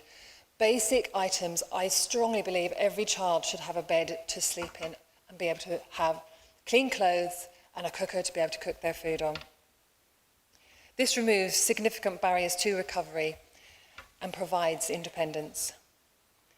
By rescuing and redistributing this quality furniture, and hopefully flooring too, that might otherwise go to waste, the project will not only support survivors of domestic abuse, but also contribute to a much more economical and circular economy, reducing landfill and giving unwanted furniture and people's lives a second chance.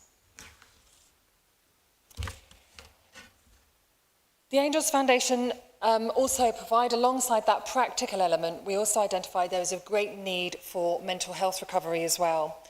So we offer specialist therapeutic services designed to support survivors on their recovery journey. And this includes one-to-one domestic abuse counselling, which can be delivered face-to-face at our Wellbeing Centre in St Ives, or it can be delivered online. We also provide psychoeducational workshops delivered from our Wellbeing Centre in St Ives and also in Ely as well. These services help individuals understand the effects of trauma, helps them rebuild self-esteem, establish healthy boundaries, and move forward with confidence. We also provide eye movement desensitization and reprocessing, EMDR. EMDR is a therapy. It's an evidence-based treatment recommended by NICE for trauma-related difficulties. EMDR can be particularly beneficial for survivors of domestic abuse who feel stuck in their recovery despite accessing other forms of support, and this is something that's cropping up with us more and more. Many survivors, especially those assessed as high risk or repeatedly referred through MARAC process, have experienced prolonged and complex trauma.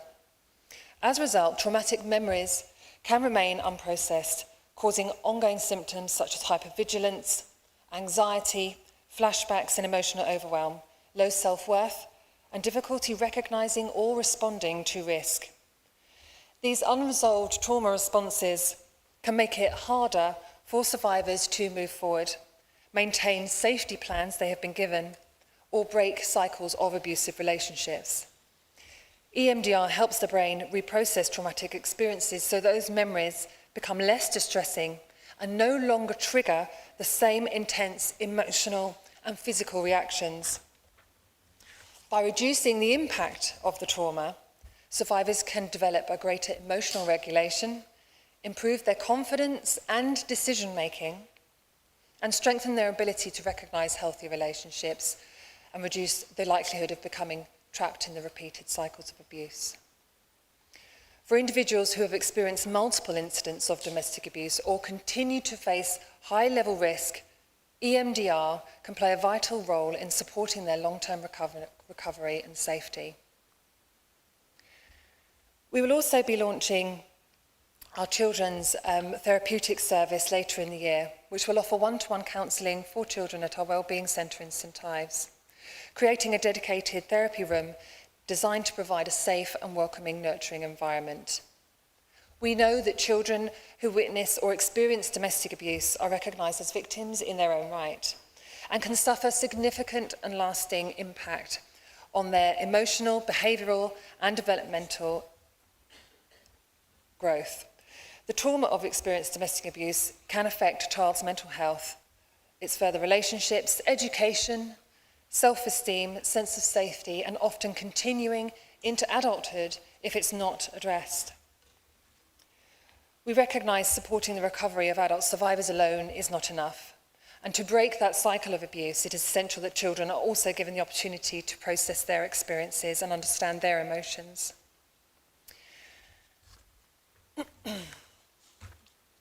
We also have our 6-week domestic abuse recovery programme, which has been funded by the Cambridgeshire Police and Crime Commissioner's Office. This is designed to support women in Cambridgeshire who have already left an abusive relationship and are starting to think what the next chapter for them may look like. It's not about going over what happened, it's about them, who they are now, what they want, and what they're capable of. Skylark is very much about rebuilding confidence, understanding the impact of trauma and abuse that can have long after leaving. Many of the attendees, some have been maybe decades after the abuse has happened. And what we do is we give survivors the tool to move forward without blame or any shame. Through Skylark, women are supported to understand why leaving is so difficult, letting go of self-blame, recognizing your inner voice that says you're not enough, and understanding where that voice may have come from.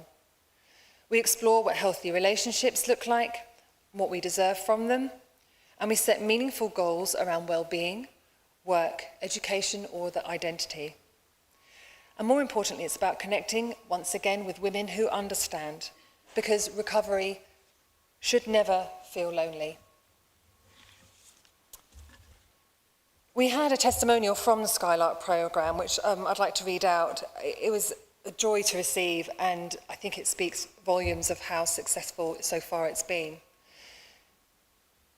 The Skylark programme has been life-changing for me. It has given me a huge amount of new information, insight and materials which have all been incredibly helpful and supportive for my growth after many years of trauma and abuse. It's the first programme I've ever taken part in that truly helps women survivors of abusive relationships understand how difficult it can be to find ourselves again after living with abuse. The topics covered within Skylark, such as masking trauma, parenting after abuse, grief and emotional recovery, have deeply resonated with me and encouraged me to continue working towards the person I want to become in the future. The information shared in the course was powerful, and it stays with you long after the session's end. Thanks to the programme, I feel stronger, more insightful and more prepared to continue my recovery journey with a fresh perspective and renewed hope. I'm coming to the end of the presentation, and I'd like to leave you with a poem that was sent in. It's called The Listener's Gift. I wandered for years through a wilderness of shadows, carrying storms no one could see. My heart, a lantern long extinguished, my voice swallowed by vastness of despair. Each step felt lost beneath a moonless sky, until an angel arrived, not with answers, but with the quiet gift of listening. You sat beside my darkness without judgment, hearing the words I could barely speak, and a grief that I just could not name. In the stillness of presence, the tangled threads of my mind began to unfold. You became a compass when I had forgotten direction, a steady hand upon the trembling map of my soul, and guiding me gently through the dark. And there, beyond the longest of shadows, I found the very first glimmer of dawn, not because you carried me, but because you helped me remember how to walk. Through being heard, I learned I still existed.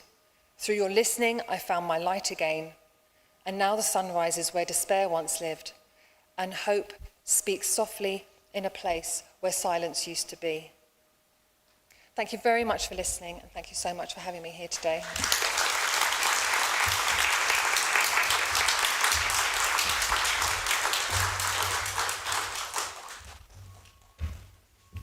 Thank you so much, Caroline. You get the award for first tear in my eye, because I knew you were going to tell the story about the little boy that can now invite his friends back. So I've got a request from Vinny. If anyone right at the back can move forward for the next session, that would be lovely. We're going to have a 15-minute break, so if you can get back about 11:20, there's tea and coffee at the end, the toilets are over there, and we'll see you at 11:20. Thank you.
Oh, just sit wherever, Mandy.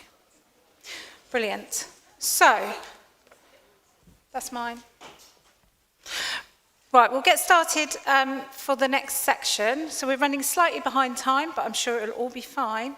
Our next speaker is Nikki Edwards from the Office of the Police and Crime Commissioner, here to talk us about, what are we talking about? Oh yes, fraud prevention across the county. Thank you.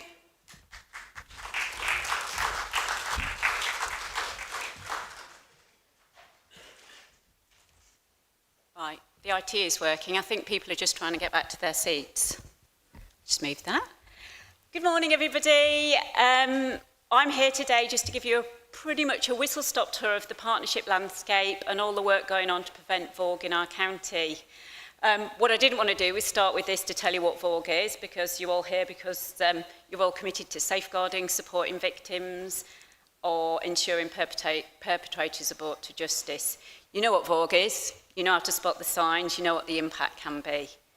But imagine a world where your jobs were redundant, there were no victims to support or perpetrators to tackle. I'm not being cynical when I say no, I can't either. Not in my lifetime. I really wish I was wrong, but we should never stop trying to aspire to that. We've got to try and move the dial from crisis response to early intervention. We've got to try and prevent the physical and mental health consequences experienced by victims. That's one of my jobs, to commission support services for victims. We've got to try and prevent the long-term trauma, the impact on children and families. We've also got to reduce the economic cost to society, the pressure on health, policing and social care. Prevention is crucial because responding after the harm occurs is not enough. And that's why we're getting everybody together to try and work together to actually prevent VOG. So this is really quite a bougie slide, isn't it? I'll take no credit, my husband does my slides for me. But what I really wanted to just do is show you that VOG prevention and the aspiration to reduce VOG by 50% a decade, quite strong that one, but it is embedded in all the national strategies, our local strategies, and our own domestic abuse and sexual violence strategy. We did it before the new government strategy came out, just saying though. But this didn't happen by magic. So many people nationally, regionally and locally ensured that this strategic framework is mandating and driving change. And it's these strategies that tell us what services we're going to be funding, the actions we're going to be taking, and what people are going to be held to account to be delivering. So they're really important. I know for a lot of you here today, you're like, it's a strategy, it's just a bit of paper, but it does drive the work we do. And that's why it's really amazing to see VOG prevention as part of all of these strategies. But in our small Shire county, so much work is going on. In our office alone, and I don't absolutely take credit for all of this myself, this is all partnership work. But the Police and Crime Commissioner is continuing to fund and evaluate perpetrator interventions. This is for domestic abuse perpetrators and stalkers. We don't talk about it hugely, we tend to focus on victim services, but this is really important to be going on in the background as well. And we're doing some evaluation work at the moment which looks at the reoffending rates of people who've been through these perpetrator programs, and it's looking good. It's really encouraging. And we're currently developing a bid to the Home Office to further develop this work. This money cannot be used for anything else, so let's try and take the advantage and get the money and make sure that we've still got perpetrator interventions in our county. As a partnership, we're also successful in securing nearly £1 million for our county to introduce the DRIVE programme. That's for high-risk perpetrators, and as part of that £1 million, we're also getting 2 extra IDVAs for our county as well. That's got to be good news for everybody. And as I've said, our Police and Crime Commissioner invests £2.2 million in victim services in Cambridgeshire and Peterborough. And again, that's my job to make sure the right funding is going to the right services. And you heard Caroline speak earlier about the new work to extend the face-to-face support for domestic abuse survivors and victims and local communities. That comes from our competitive grant round, and we're really proud of that, and we're so proud that that's really starting to make a difference. And Sarah is somewhere, I still haven't seen her yet today, but she's somewhere in here and I can see her now. So Sarah from our team looks after that work and works with the providers, and we're really pleased with it. And we're hoping we can just keep building on that. Okay, but I'm not here to talk about victim services, I'm here to talk about VOG prevention. So what have we done so far? We held the county's very first, we've never done this ever before in our county, the very first fog prevention event in April last year, before the government strategy was actually announced, so we were first, and brought together more than 70 people. Look at that. It was an absolutely amazing day. We listened, we learned, we mapped what was going on, we celebrated what was going on together. But really importantly, we actually agreed 6 priorities as a group, all of us together, and there was people from so many different agencies, from statutory agencies, from the third sector.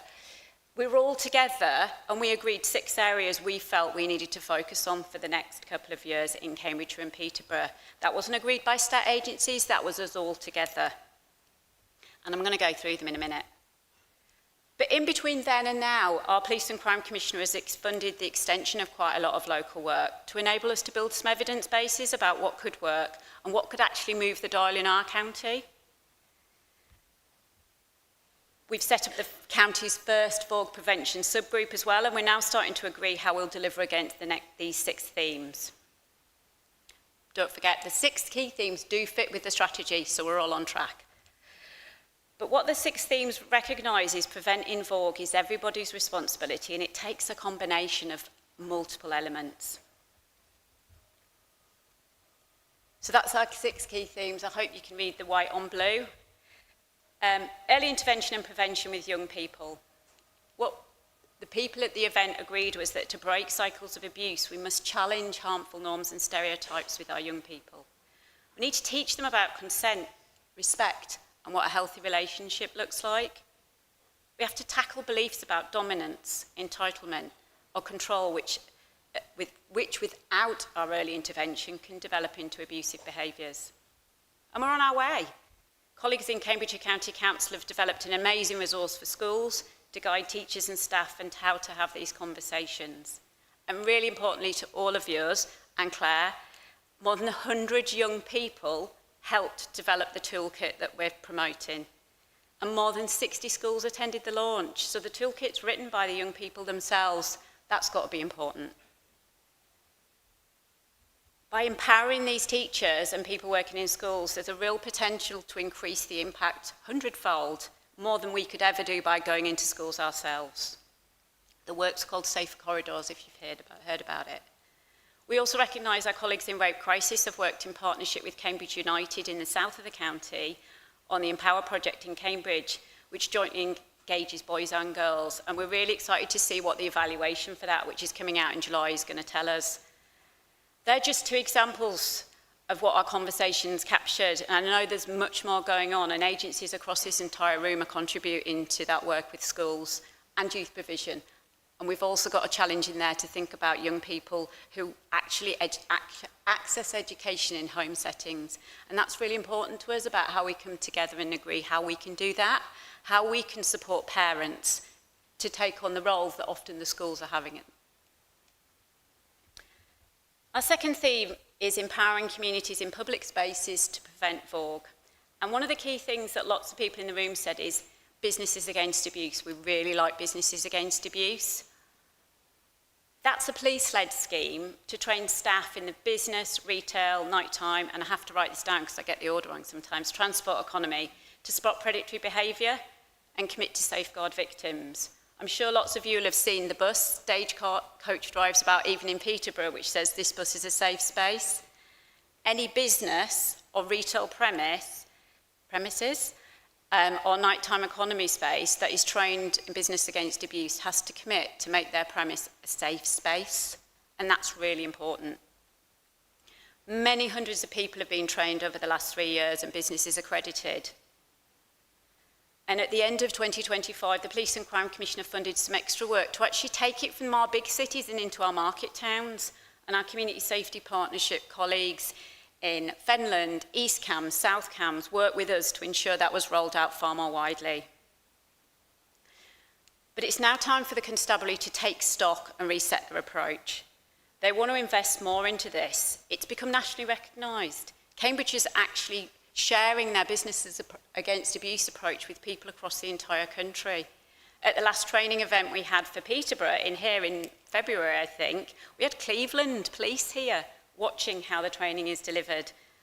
So it's really important that we make sure we get it right for Cambridgeshire. So the force are saying they want to review, they want to regroup. It's anticipated the training will begin again in Cambridgeshire and Peterborough in the late autumn. And we've got a dedicated detective inspector who's leading this work and working with people who've already trained to deliver, and that's Detective Inspector Jack Henderson, who's part of the Partnerships and Prevention team. He's really new in post, which is why he's not up here talking about it, but he's hugely committed and we're really enthusiastic about what this is going to look like. Our third theme is enabling our VOG providers to contribute. This is hugely important to us. All agencies need to be part of the solution. We really recognise that providers have trusted relationships with communities and especially expertise.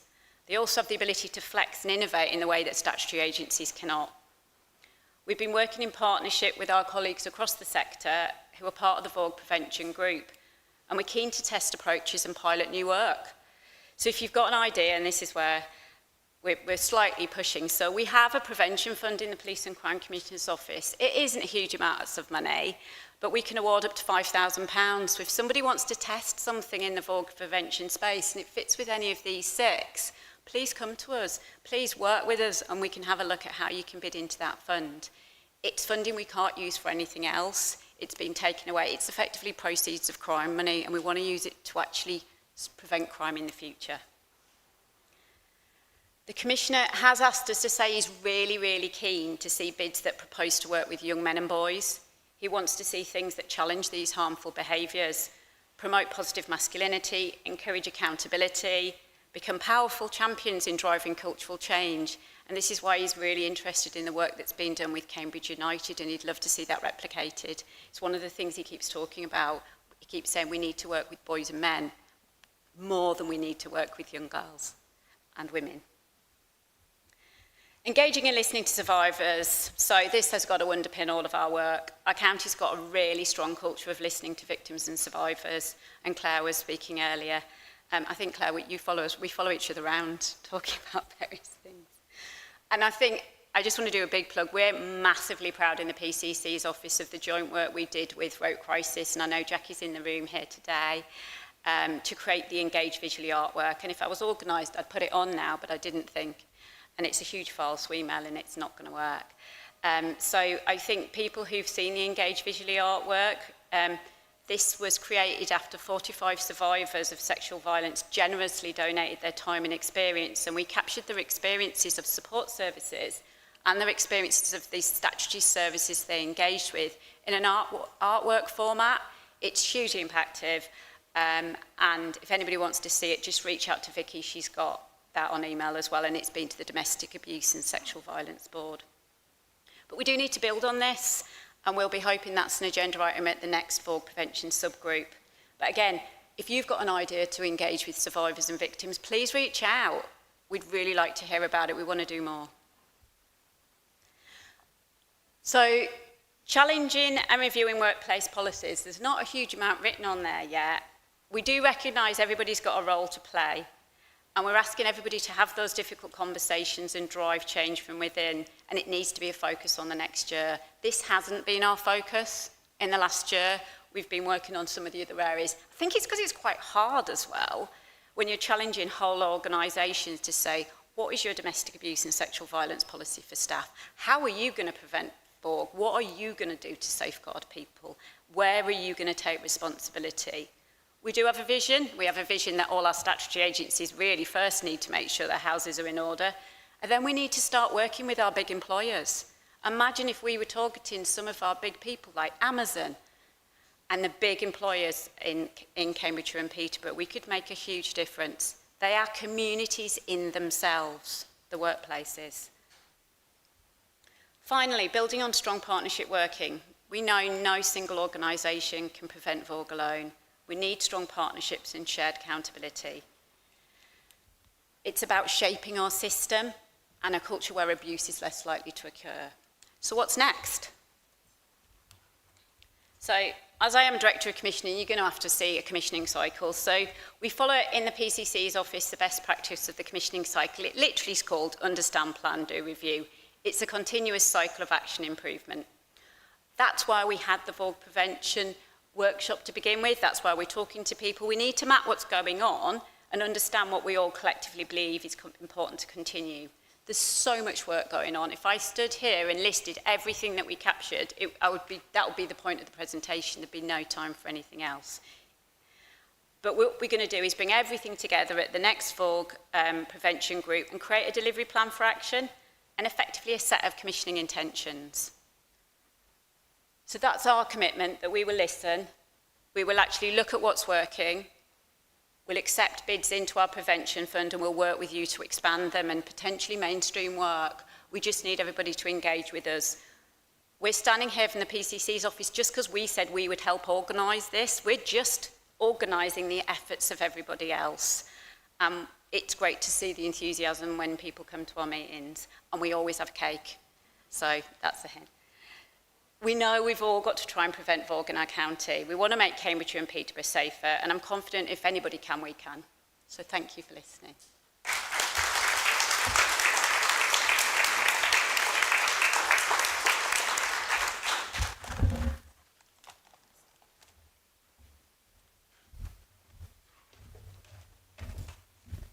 Thank you so much, Nikki.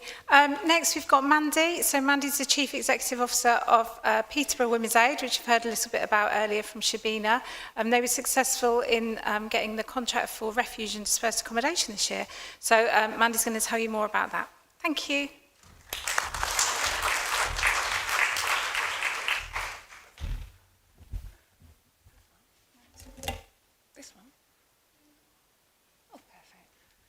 Good morning, everyone. I'm delighted to be here. My name's Mandy. I work for Peterborough Women's Aid, and I'm going to talk to you about safe accommodation.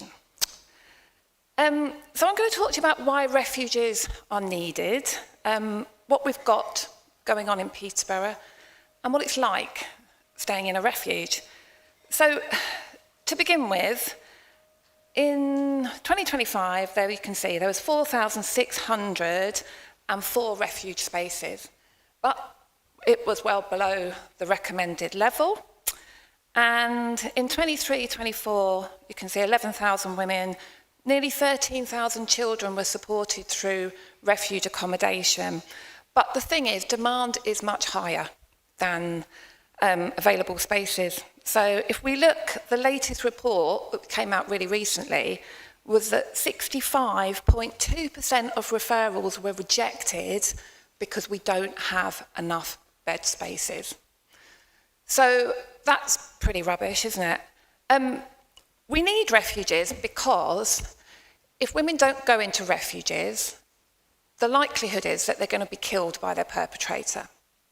So the women that we work with and the families that come in, they're really high risk of domestic homicide. But it really annoys me, and I could swear if I was allowed, because what annoys me is, why do women, I'm going to do it, why do women have to bloody leave? They've done nothing wrong, you know, and they uproot their lives, they uproot their families, their children, their schools, absolutely everything. And what does the perpetrator do? A lot of the time, they stay put in their house. So that's a bit of a rant from me about that. Not much we can do about it, but that's the way it is. We look at male refuges, so there are male refuges out there. We know when women leave an abusive relationship, their risk of death goes up by 70%. The reason why there's not many male refuges is because that risk actually decreases when a man leaves an abusive relationship where the perpetrator is a female. So I often get asked that, what about men, what about refuges? And there are some out there, but there's just not as many. So, I want to talk to you about no recourse to public funds, and I'm assuming most people in the room know what that means when a client has no recourse to public funds. My personal view is that these women are some of the most vulnerable in our society. So it means that they can't access welfare, they can't access benefits. And from our experience, most women come to the UK and they come on maybe a spousal visa. A lot of the time they have no option but to come to the UK, so it's a forced marriage. They then are made to work like a slave in that household. They are isolated. A lot of the time they're not allowed to learn the language, and they're abused. But what do? If you're that woman, you don't know the language, sometimes you don't even know what your immigration status is. So how do you leave? So a lot of the time they remain in abusive relationships and they just kind of put up with it. They face exploitation. They rely on unsafe or informal accommodation, which I'm going to talk to you about. Or they just become homeless. Now, these women, and I'm going to give you an example a bit later, these women are being abused and they have absolutely nothing. So they're not like people that have entitlements to benefit. If they leave, they don't know what's going to happen to them. So they're some of the most vulnerable clients that we work with. And the number of no recourse to public funds families in Peterborough is really high. So when you look at refugees, there's also reasons why we might not accept a family into a refuge. So if a family has an older boy, if he's 14, 15, going through puberty, I mean, my children are like 6'5" and they're massive. We can't really have a boy in a refuge who looks like that. They're growing beards by then, aren't they? So, access denied. You can't come into a refuge. Pets are a huge thing. A lot of the families we work with, they don't want to leave their pet. I've just got a puppy. I could never leave my puppy. So they won't leave unless they know that the pet is looked after. There are other issues around mental health and substance misuse. So the majority of our refugees are communal living. So you share a kitchen, you share a bathroom. And for those clients with mental health issues or substance misuse issues, not only might it not be safe for them, but it might not be safe for the families that are there already. So and I've talked about men, there's loads of reasons why people just can't access a refuge at all. So if you can't access a refuge, what you do is you knock on the door to housing, and housing have a duty, which we all know, that if you're suffering domestic abuse, they have a duty to house you, and you're put in temporary accommodation. I'm not here to have a go at housing because they do a fabulous job, but some of the temporary accommodation just isn't suitable for the people that we're working with. So we could have mixed facilities. You could be sharing a kitchen or a bathroom with a male. You have the religious and the cultural aspect. Some of the women that we work with through our Dahlia project, they absolutely cannot share a kitchen. They cannot share a bathroom. They cannot share accommodation with men in any form. And then we have children. Is this accommodation suitable for children? And it's things like I mentioned, sharing a kitchen, cooking, where you can't share saucepans and stuff like that. And then there's just a quote at the bottom, we were too scared to go to breakfast because of all the men. So, when you come into a refuge, safety is obviously really, really important. So we don't accept people in our main refuge from the Peterborough area because a lot of the time the perpetrator is around. And refugees aren't all knitting and watching Netflix. Refugees, Claire's looking at me like, yeah. Refugees are really quite chaotic places. So you have families and women that have been through trauma and lots of things trigger them and they're all in one confined space. So they are amazing places for recovery and safety, but they come with their own challenges. And this is just, I'm going to try and play a video, and this is one of those challenges. Anyone know how to play the video?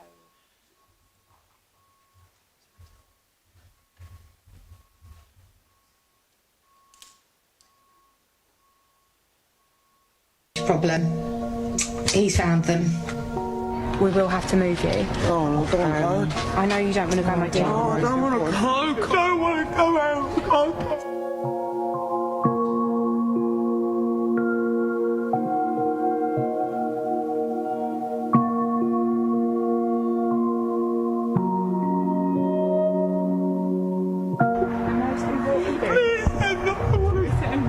We don't want you to go either. The most important thing is that we keep you and the kids safe, and the fact that he's called to school, he knows they're in the area. I don't know what he's going to do to her. And then not only what he's going to do to her, it's what he's going to do to the children. Come on, let's go.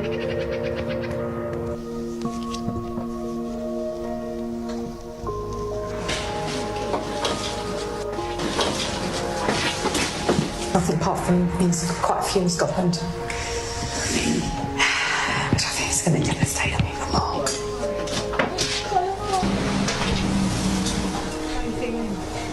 So what's going to happen now is we're going to move you to a different house. And then have you got any questions?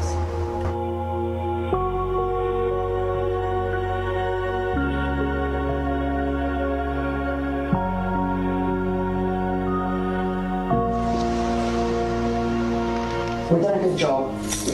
They're safe, that's the main thing.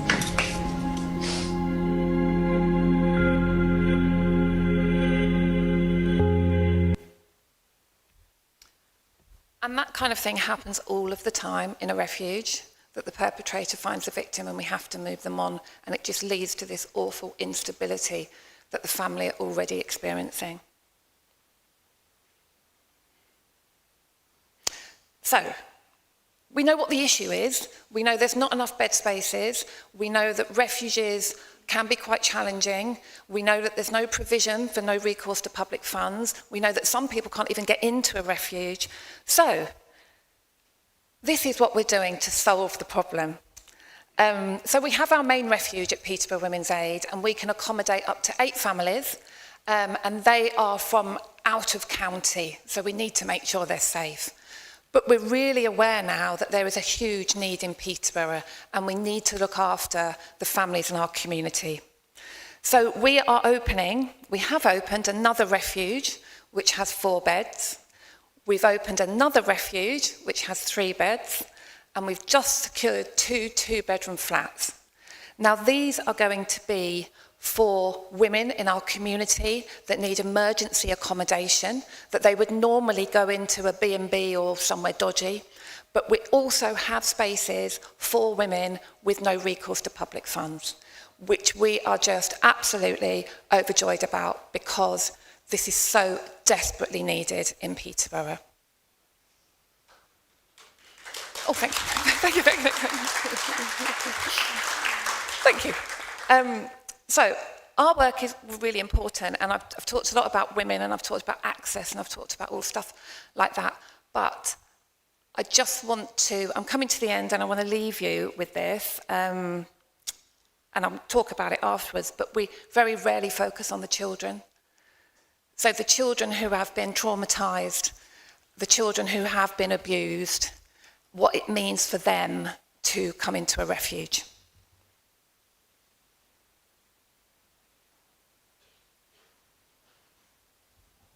When I lived at my old home, Mummy and Daddy were always fighting, and I used to cover my ears and take my little sister upstairs because she was scared. I don't like the sound of plates and bowls smashing because that's what used to happen when Mummy and Daddy used to fight. Daddy never played with us because he was too tired all the time, and he said we couldn't leave the house because it wasn't safe for us. When we got to play, we always had to be in our rooms and quiet because Daddy had friends round a lot. Mummy did everything at home, and Daddy was really lazy. I miss my old home, but I don't want to see Daddy again because he is crazy and not a good man. When we moved to the refuge, we had to go in our school uniforms so that Daddy didn't know where we were going and thought we were just going to school. I couldn't bring any of my toys, and I felt really sad and confused. We drove for a long time in a taxi, and Mummy was crying. When we got to the refuge, I felt really nervous. but the ladies there were kind to us and gave me some toys. There were other children at the refuge and other mums who were friendly and made us feel welcome. I made friends at the refuge and I got to play in the garden with them. They even shared some of their toys. At the refuge, I did something called healing together, and it helped me to understand why my body feels scared when I hear loud noises and how I can make myself feel better again. I was really sad that I had to leave my old school because I had friends there, but the children's workers came with me and Mummy to look around my new school, and now I really like it. The best thing about the refuge is the playroom, because there are loads of toys and games in there, and you can play with the children's workers in there. We got to go on trips to places I had never been before, like soft play and a theme park. It was really fun. Even Mummy had fun, and we were all smiling and laughing. The people at the refuge are really nice and can help me if I need it. A judge has decided that Daddy is allowed to ring me on the phone once a week. It makes my tummy feel wobbly, but he doesn't know where we are, so I know we are safe. Now we have a new house and we have lots more space, and I even have my own bedroom. The refuge helped us make sure we had all the things we needed, and I even had some new toys waiting for me at the new house.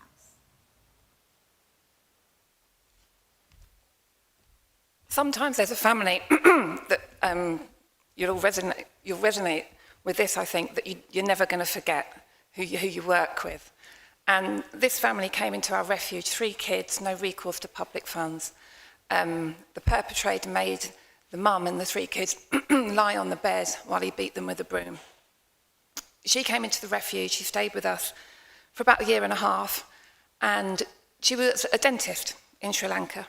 And we helped her get her UK qualification here. And they moved into a house which Vicky actually funded, a no recourse to public funds house. That family then took on the rent for that house. They now live there. Mum works as a dentist, and just a truly amazing success story. I finish every presentation by saying, follow us on socials. Everything we do at Peterborough Women's Aid is on our social media. We're particularly good at TikToking, so if anyone wants to follow us, please do. And everything I've talked about is on our PWA website. We have loads of other services at PWA. I'm going to ask every member of staff that works with PWA to stand up. Stand up, girls. Just so you know who works for us and who you can. Oh, yes. And if you ever need our services, you can contact us through the website, or you can just give us a ring on the helpline. Thank you very much.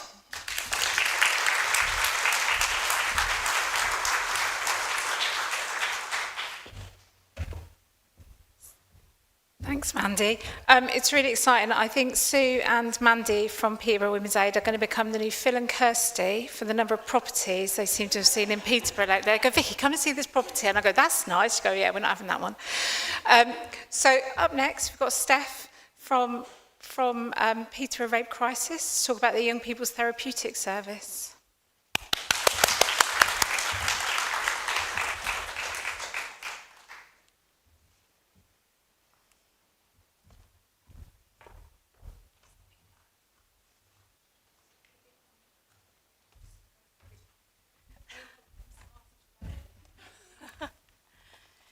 Hi everyone.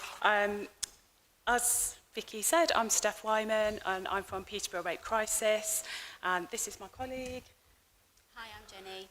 So Jenny is our young person's specialist caseworker, and we're here mainly to talk about our young person's service today, which is new to us. We piloted it last year with some funding from Nikki at the OPCC, and it's now become part of our core services as well. We use our SENSE model, which some of you might have heard me talk about before, but that's our therapeutic model that we use. SENSE is stabilisation, education, normalisation, engagement and support. So it's really hard to sort of say, we do this week 1, this week 2, because it's really personalised to the survivor when they come to us. So it's going to depend on the impact of their trauma and what their needs are, how those sessions look. With our young people's service, we do require a professionals referral, and that's really so that we can be mindful of any safeguarding, parental consent, etc. You can refer on the website, but we do need that professional referral to start the work. There doesn't need to be a police report to have our therapeutic support. Sometimes people decide to report later on, and we can put them in touch with our DASV service so that they can navigate and have support for the criminal justice system. But initially, if somebody just wants to come forward for that safe space to talk, that's absolutely fine. So our young person service 14 to 16, and then over 16 to whatever age, for boys, girls, men and women. We've got our adult service thereafter. Yeah, that's it. Do you want to? So Jenny's going to talk to you a little bit about the work that she does with the young people. Thanks, Steph.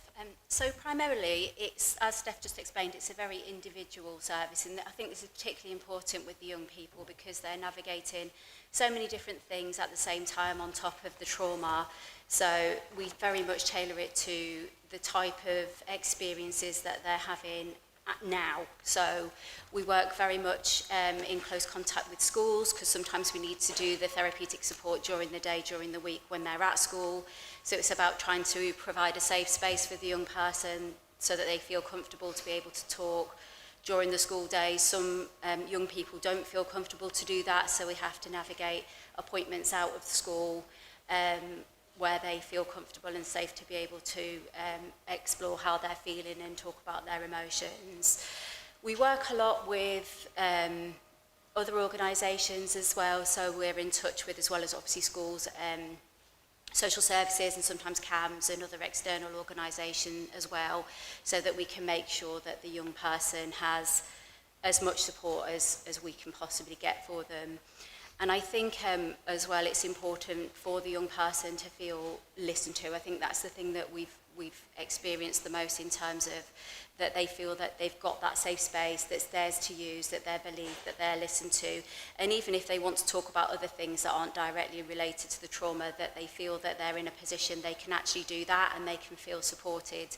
Because it's hard when you're trying to negotiate trauma, and especially teenagers this day and age, they have lots of other things going on, and social media and all the other pressures of being a teenager today. So I think it just provides that opportunity for them to get things off their chest, basically.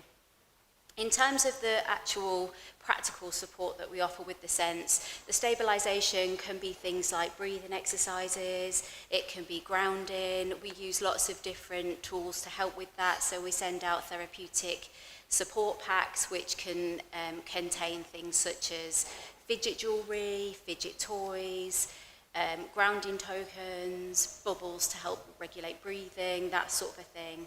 And it just gives them those tools to be able to help support themselves when they feel they need it as well.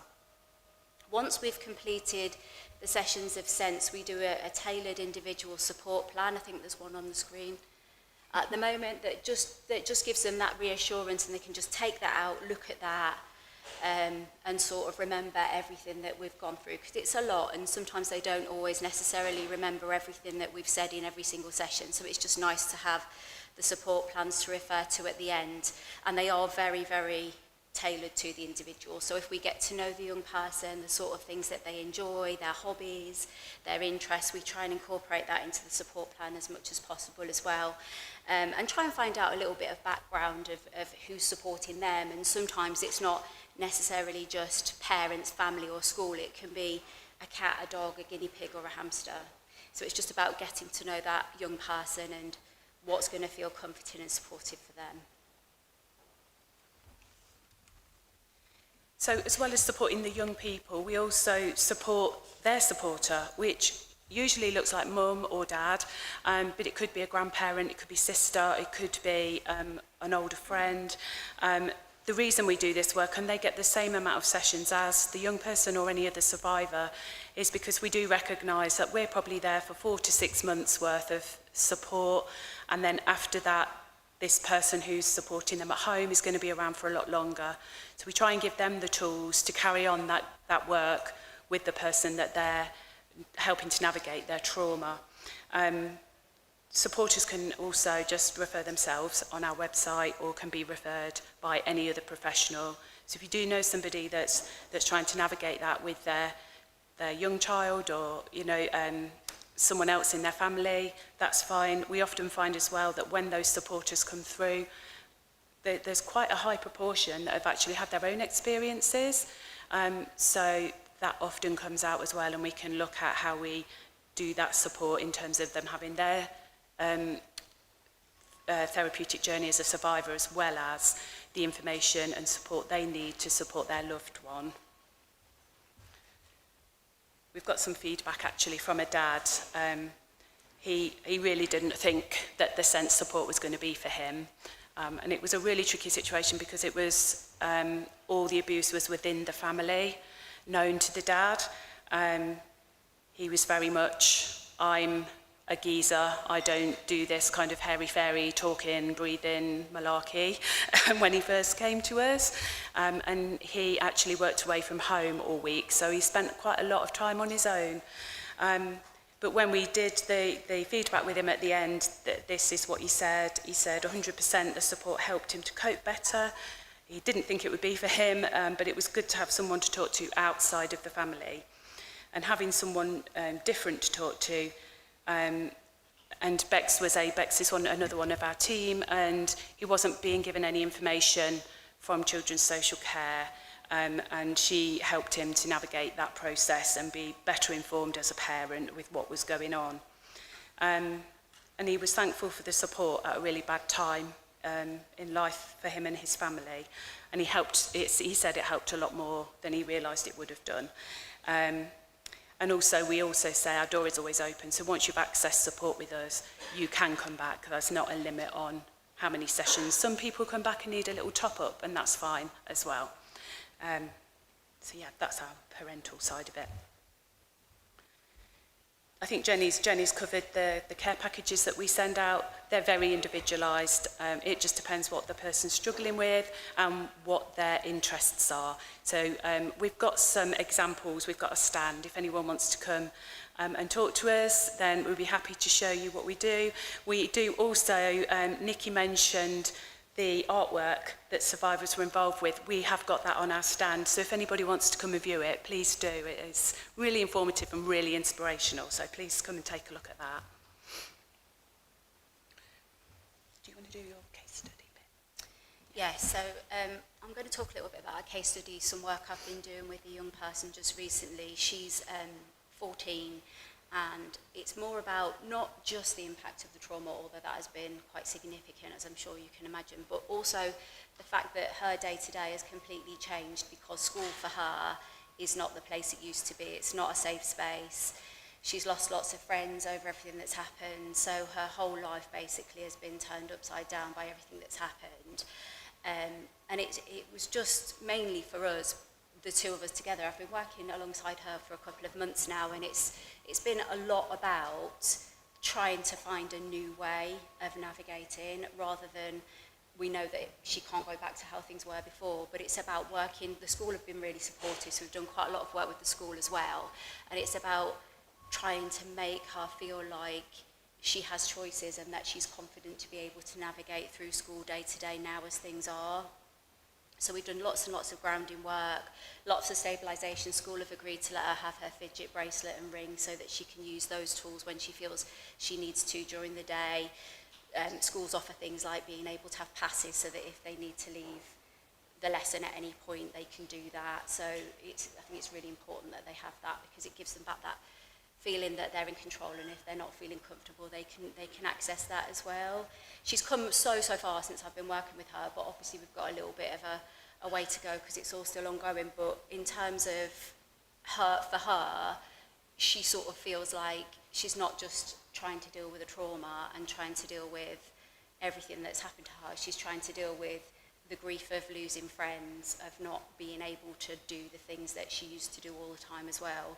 So I think that's just a good example of how important it is to look at the whole situation holistically and each young person as an individual to see how we can best work with and support them to get back to something that works for them. So so far the feedback has been of few words, but most common themes that we have across our service is that we create a non-judgmental space that really feels like we're listening to the individual, and the things that we send out are things that we've established during those sessions that are really going to help.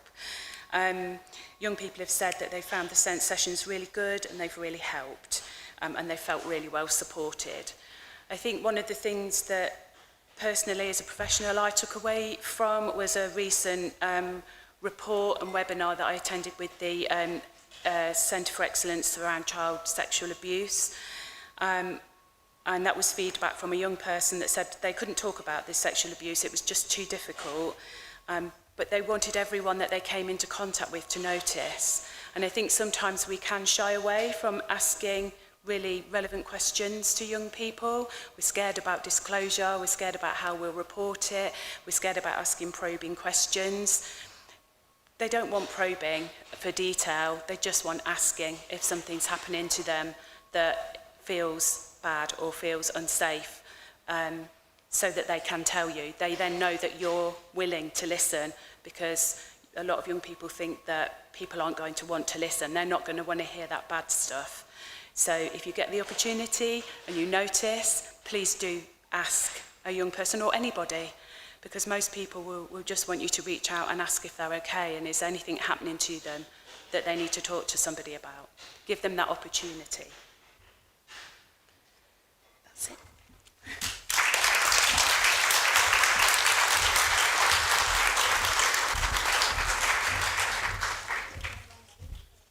Thank you so much to Steph and Jenny. So, aren't we lucky? There's some amazing people in Peterborough, aren't there? And I get the privilege to work with all of them. And just before lunch, you're going to meet another one of those incredible people who probably made you cry last year. Are you going to make us cry again? You're going to make us cry again? She's going to make you cry before lunch. Over to Caris.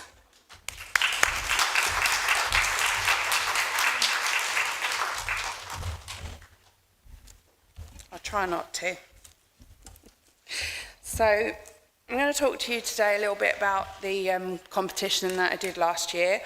I'm going to talk to you about some kind of personal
They're for sale down there. Obviously, it's an amazing book. It's beautiful. It's got all of the artwork that Hayley helped collate as well, and the poetry. What we've also got is, you'll notice there's banners up around the room. They are the finalists of the competition. So please take some time during the break to have a read of those. If anyone would like to display any of this poetry in their own organisations, where you're public facing or staff facing, we'd really love to get it out there rather than having poetry stuck in a book. It's lovely to have it so that people can view it as well. So thank you, Caris. She takes cards. Did I mention you take cards? She takes cards. There is lunch at the back for you. If you've asked for a special meal, then it will have your name by it. Please don't take it if it hasn't got your name by it. Please, there were some people that couldn't attend, so eat as much as you like. If you can come back at 1:20 promptly, we'll get started. Thank you so much.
Right, we'll make a start on the afternoon.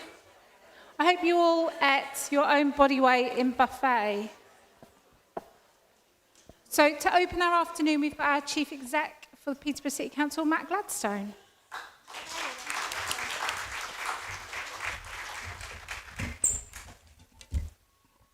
Good afternoon all. Really pleased to be here. This is our, I think, 4th conference that Vicky and the team put on. I'd just like to say firstly, huge thanks for all the support you guys do. It's absolutely amazing.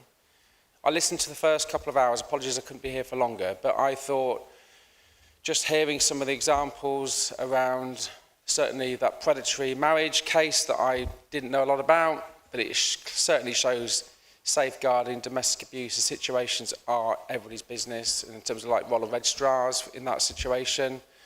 Tony's examples, and you talked about your case. I talked about, I listened to, I think it was Catherine, around the furniture in houses in terms of support, and it made me reflect. I was on a visit only probably 400 metres from this building with a health visitor. We went in, 3 kids there, fleeing domestic violence from London, and she had no furniture for the kids. And so actually, it's like how you work in partnership. The voluntary community sector is so important, but how as statutory agencies, how we all to connect. And it is complicated, I get that, but certainly as a chief executive, I have to be inquisitive, I ask questions, I will challenge, but I've also got a role to play to look at how we can support victims, support, and equally, how we tackle perpetrators in particular as well. And bringing that evidence to court, etc., working with police and other colleagues is so important. So I do think, I really praise the work that you do to talk about the issues and constantly learning and developing our thinking. So this afternoon, I think you're going to hear more about, so I think Rizwan is here. He's recently joined the council, which I'm really pleased about as well. But he's going to talk about the White Ribbon campaign. I've got Jack, one of our graduates. Where's Jack? He's going to be talking about some of our homelessness work, and he's just joined our housing needs team. I've got Kathy from Family Safeguarding. She should be here somewhere, hopefully. And she's going to be talking, but in terms of the importance of our family safeguarding model and how it applies to this work. And I've also got Michelle, I think he's online, works for PEGS, and we're looking at child to parent abuse, and actually, again, developing our thinking around that. And there have been, obviously, some issues in Peterborough that we're dealing with, but I think it's really important to hear from practitioners, from the voluntary sector and others who are dealing with this day in, day out. So I don't want to say more than that. I have also said to Vicky, I think it's really important when there are formalised reviews, the recommendations, the learning. It's all very well to sort of look at that in those 12 recommendations at the back. It's about how we implement that and how we change and challenge. And I chair the Executive Safeguarding Board across Cambridgeshire and Peterborough with the Chief Constable, all the Chief Executives and all the health professionals. And I constantly challenge and look at ways and means of how we can do things better. So hopefully enjoy this afternoon. I would also like to just say a big plug for City College, who provide all the food. At lunchtime, they are our students, so give them a round of applause.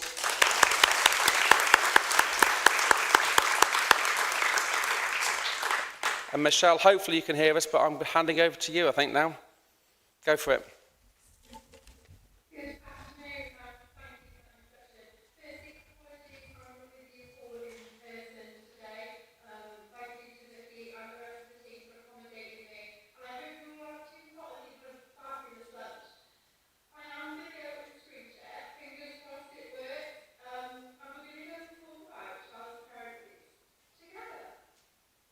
If someone can just let me know if you can see my slides, that is absolutely fantastic.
Thanks, Michelle. I'm going to pass over to Louise, who, with some help from Michelle, has developed an exercise. She has roped in some volunteers, so if you were one of Louise's captives? Kidnapped victims is the word I'm looking for. Please come to the front. Yes, please. That would be wonderful. We're going to introduce ourselves properly in a minute, but if I just get you to stand where I need you. So, Jack, can I get you to stand this side and basically in a semicircle? But if you just all sort of stand facing for now, so just in a nice line, and then I'll move you in a moment when we get to it. Yeah, we've got a couple more. It's going to be a horseshoe in a minute. We're going to introduce ourselves first, and then we'll get into it. Right. Do you want to start our bit first? Yeah. So yeah, thanks ever so much for letting us talk to you this afternoon. So I'm Becky, I'm the Education Safeguarding Manager here at PCC. Louise and I have developed a traded offer of training to our school DSLs. And to date, over approximately 85 schools across the city, we've probably delivered training on domestic abuse with Vicky's kind help and Mandy's help to 65 domestic abuse leads in our schools across Peterborough. So our aim is to have a domestic abuse lead in every single school across the city. So we're making great progress on that. Yes. So my name is Louise Hooper and I'm the Education Safeguarding Advisor for Peterborough City Council, working underneath Becky. And as Becky said, rather than sort of giving you a bit of a lecture on language this afternoon, we're going to show you. So we're going to do a bit of a role play. Now, whenever I say that, everyone's faces drop. So that's why we've luckily got our volunteers in advance at lunchtime so that we didn't scare everybody into saying we were doing some role play. So what I'm going to do in a moment is I'm going to show you something called the string exercise, which is something that we have developed not just in terms of child-to-parent abuse, but through all walks of different abuse, particularly in relation to domestic abuse as well. So when we do this in our domestic abuse lead training, we do it between 2 young children, age 16, so that it's under that legal sort of age of where they can be prosecuted for domestic abuse offences. But today we're going to stick to the theme of what we've heard about this afternoon regarding child-to-parent abuse. So, without further ado, can I please ask my wonderful volunteers to stand in a semicircle around me facing the stage initially and all take a piece of string and hold the end of your piece of string. Thank you very much.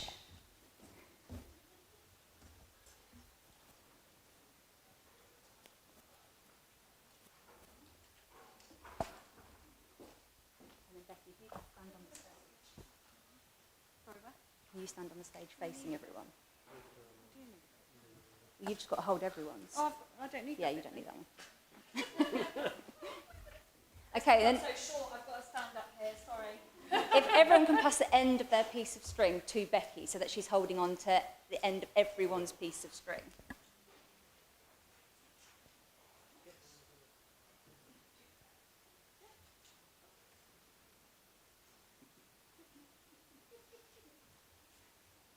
Okay, so Becky is going to take the role this afternoon as our parent. So Becky is the parent in this situation, and each of my lovely volunteers in a moment are going to introduce themselves and the role that they are, whether that is a professional or whether that is a family member, a friend, etc. And then they're going to read out the quote that is on their piece of paper as well in response to Becky's plea for help as the parent. So, Becky, over to you.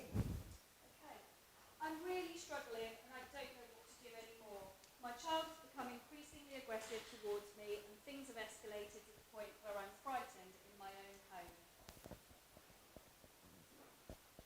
own home. Mohammed Jangir, youth worker. All families go through difficult phases. He'll probably grow out of it. Just give it a bit of time. GP, if school are not seeing this behaviour, then all I can do is refer you back to them and ask they make a referral to early help. The only thing is they may need your child's consent for a referral given their age. Housing officer. If the disturbance continue, your tenancy will be at risk. You need to take responsibility for managing your child more effectively. grandparent. None of you would have dared behave this way. You need to be strong. Don't let him walk all over you. I'm a police officer. It's difficult because they're your child. As the parent, we would encourage you to resolve these issues at home.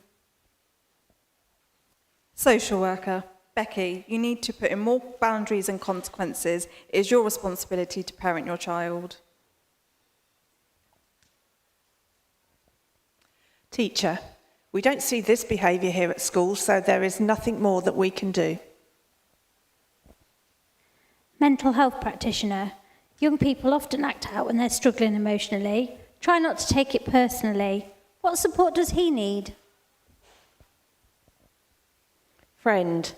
Becky, if it's that bad, just send him somewhere else to live. But he's so polite when he comes for tea at ours. Honestly, I don't know what you're complaining about. And I'm the child. Mum, you're crazy you are, saying I'm the problem when everyone knows that it's you who has the problem. You're pathetic. And then the only string that remains there attached, and the only then sort of, that all of those support networks have been cut, all of those ties have been cut, because after asking for help, some of that language that is used, and that victim blaming language, essentially, goes so far as then making that person, the only person that is still then connected is that child, is the abuser in this situation. And leaving, obviously, Becky as the parent in this situation, feeling really disempowered, really trapped, and also really disappointed in those people that are around, that are meant to be that support network, who aren't there. So thank you very much to our lovely volunteers for displaying that this afternoon. I really appreciate your help. Vicky, can we have the slides? Because there's a couple of slides to do. Is that all right? I guess from that activity as well, it's clear that as a parent, there's lots of places that we might signpost parents to go to places like GPs, to the police officer, to children's social care, to schools, to the teacher. And, you know, when parents are reaching out like that, it's really important that we're thinking about what we can do to support them rather than closing them off. And I think one of the biggest things that we want to say is that everybody as professionals, we all work in very high pressure jobs, very busy jobs. We are all often spinning plates a lot. And we can all fall into that trap of mistakenly or accidentally sometimes when we're rushed, when we're busy, into maybe just sort of not thinking quite about some of the language that we use, and the repercussions that that can have can essentially be absolutely monumental for those victims. So it's thinking about sort of some of our huge national cases as well that we've seen. And we've spoke a lot as well today about the VORG strategy and that violence against women and girls. Now, you will all remember the untimely death of Sarah Everard, and the fact that the newspapers at the time were saying things such as, why did she walk home on her own in the dark? Why did she not pay for a taxi? Why did she not wait for the bus? But none of them said, why did he do what he did? So it's thinking about how we flip that narrative, and we think about how essentially, when it comes to victim-blaming language, the issue isn't the profession itself. We're not here to blame the police officer, the housing officer. That isn't what that exercise is to do. But it's to think about the language and the assumptions that are sort of sometimes used as well, and thinking about some of the key messages that we need to take away.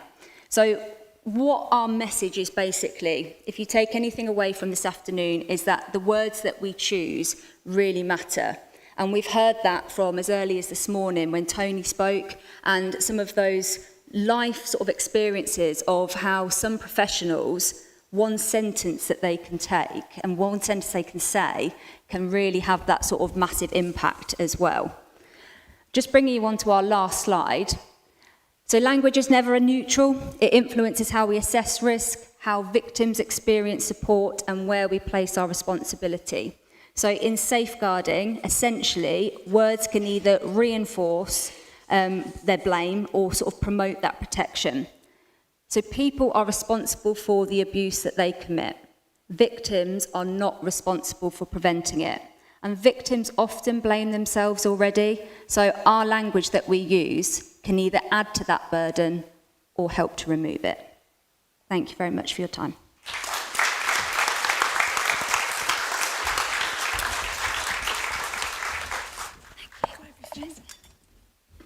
Hello, this works, doesn't it? Thank you so much, Louise and Becky, and for all our volunteers. I'm sure you all did it willingly.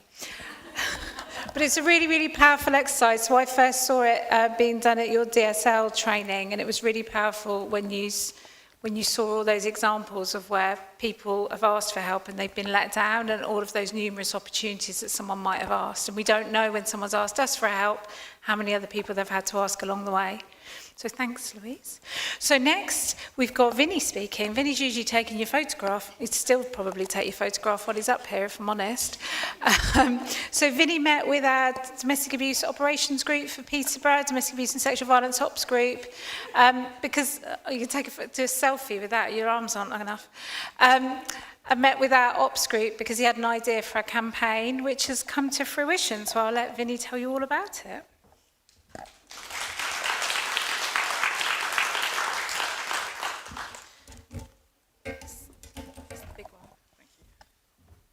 Hello. I can't remember any of this slide. It was done a while ago, so I'm just going to wing it and we'll see where we get to today. Okay, so it's a new campaign we're going to be running for the next 52 weeks, which is a whole year. It really didn't dawn on me when I said 52 weeks that it would be a year's worth of campaign, but that's how long we're going to run this for. And it's called Is It Normal?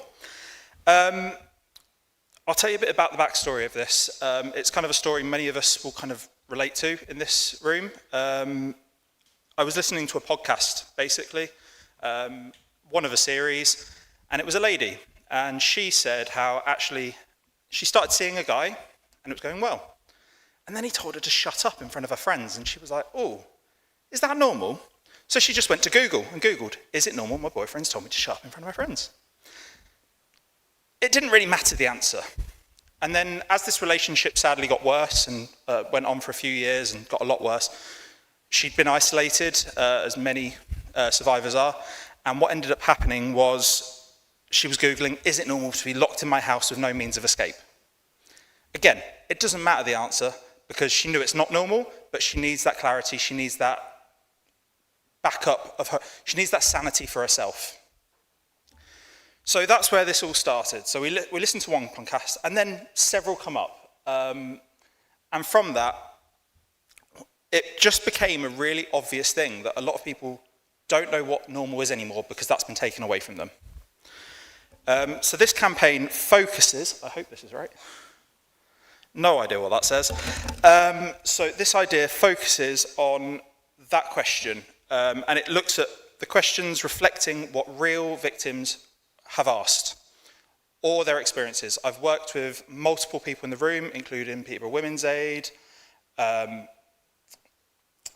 Claire, couldn't think of your name, Claire, sorry, and several others around the room to actually give me real data on this.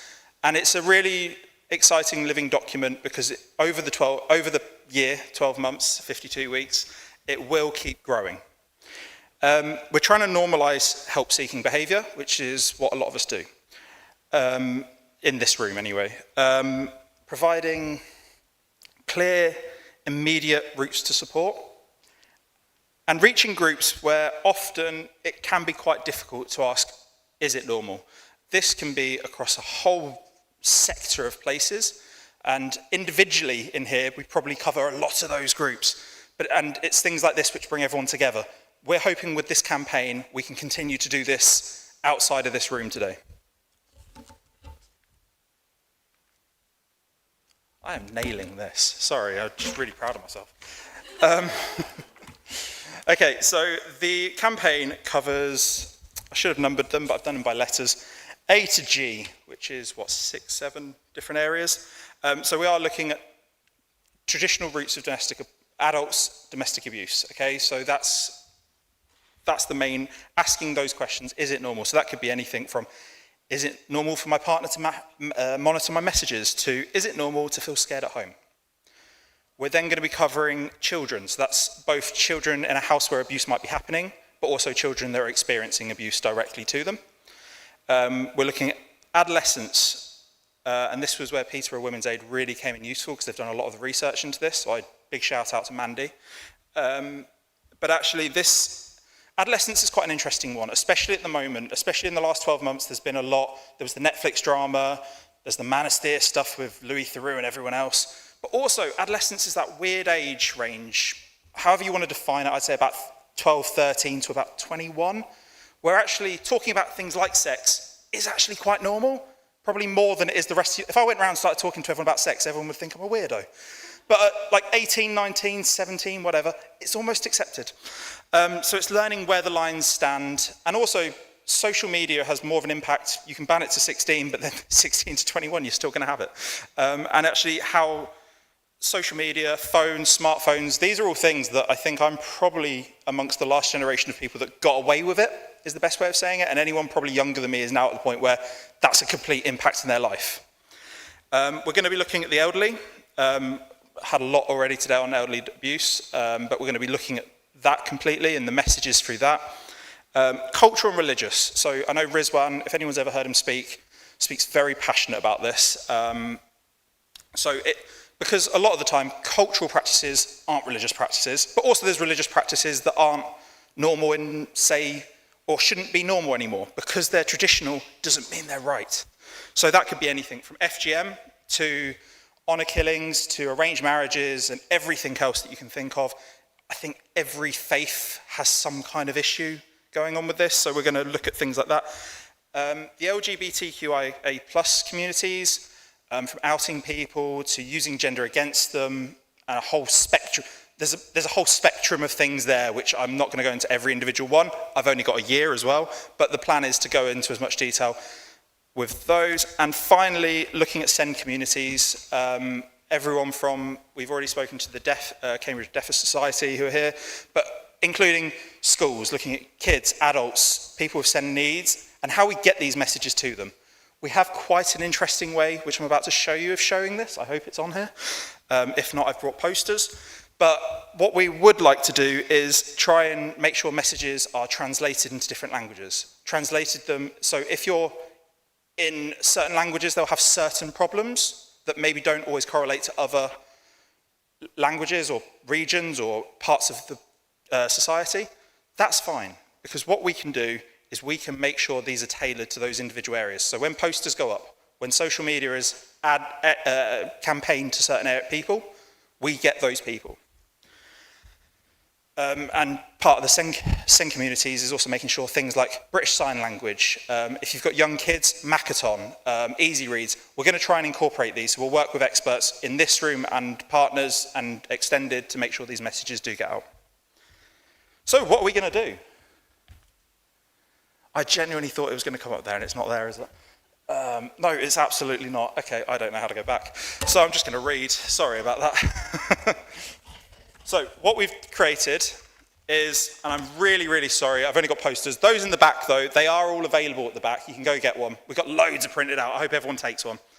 They are posters. They are digital ads. They are engaging, and they are simple. They are Google searches, essentially, because is it normal, and then a load of drop-downs, is exactly what people are searching. Over the year, we will have Google ads. We will have next to real life WhatsApp chats, and we will have AI search chats because the amount of people using AI now is scary and it's the way forward. Those will be plastered everywhere, I hope. I hope they're in every organisation's place. I hope they are everywhere we can get. We're going to look at bin lorries, we're going to look at bus stops, social media, and everywhere else you can think of. I think we're going to try and get the scanning in town. So if you go up to a lamp post in the city centre, you're going to be able to scan it and learn more. And it's all going to bring you back to a website, which ideally goes live at 3 o'clock, and I didn't realise I was speaking at 2:30. So the website is the domestic abuse page for Peterborough City Council. However, we are upgrading this, and this is where everyone in this room can be involved.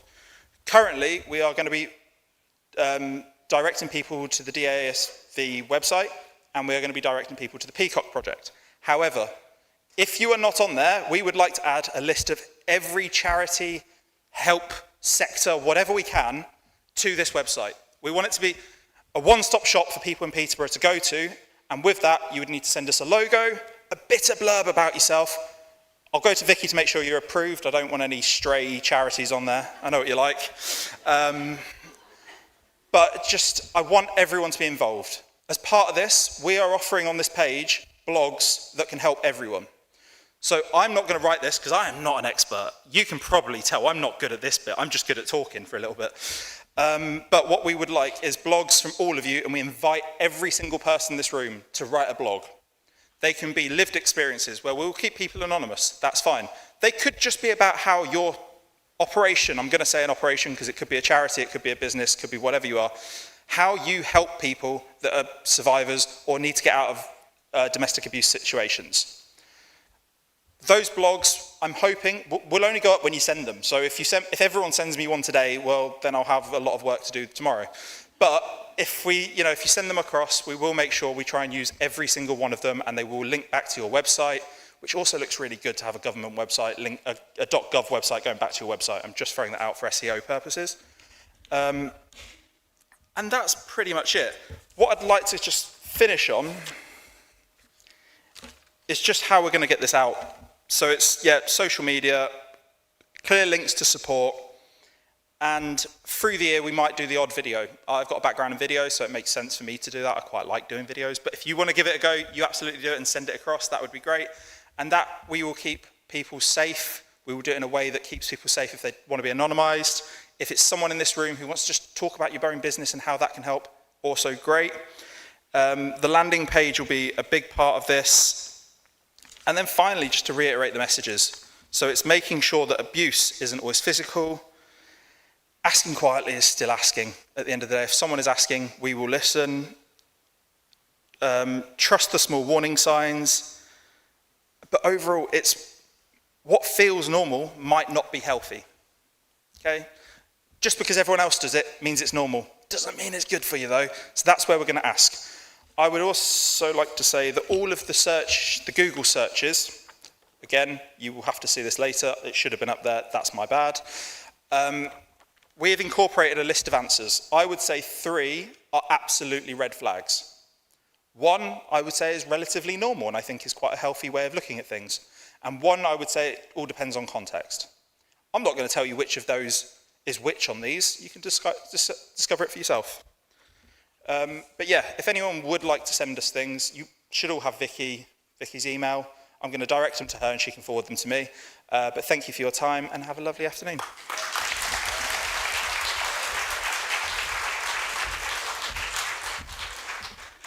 Thanks, Vinny.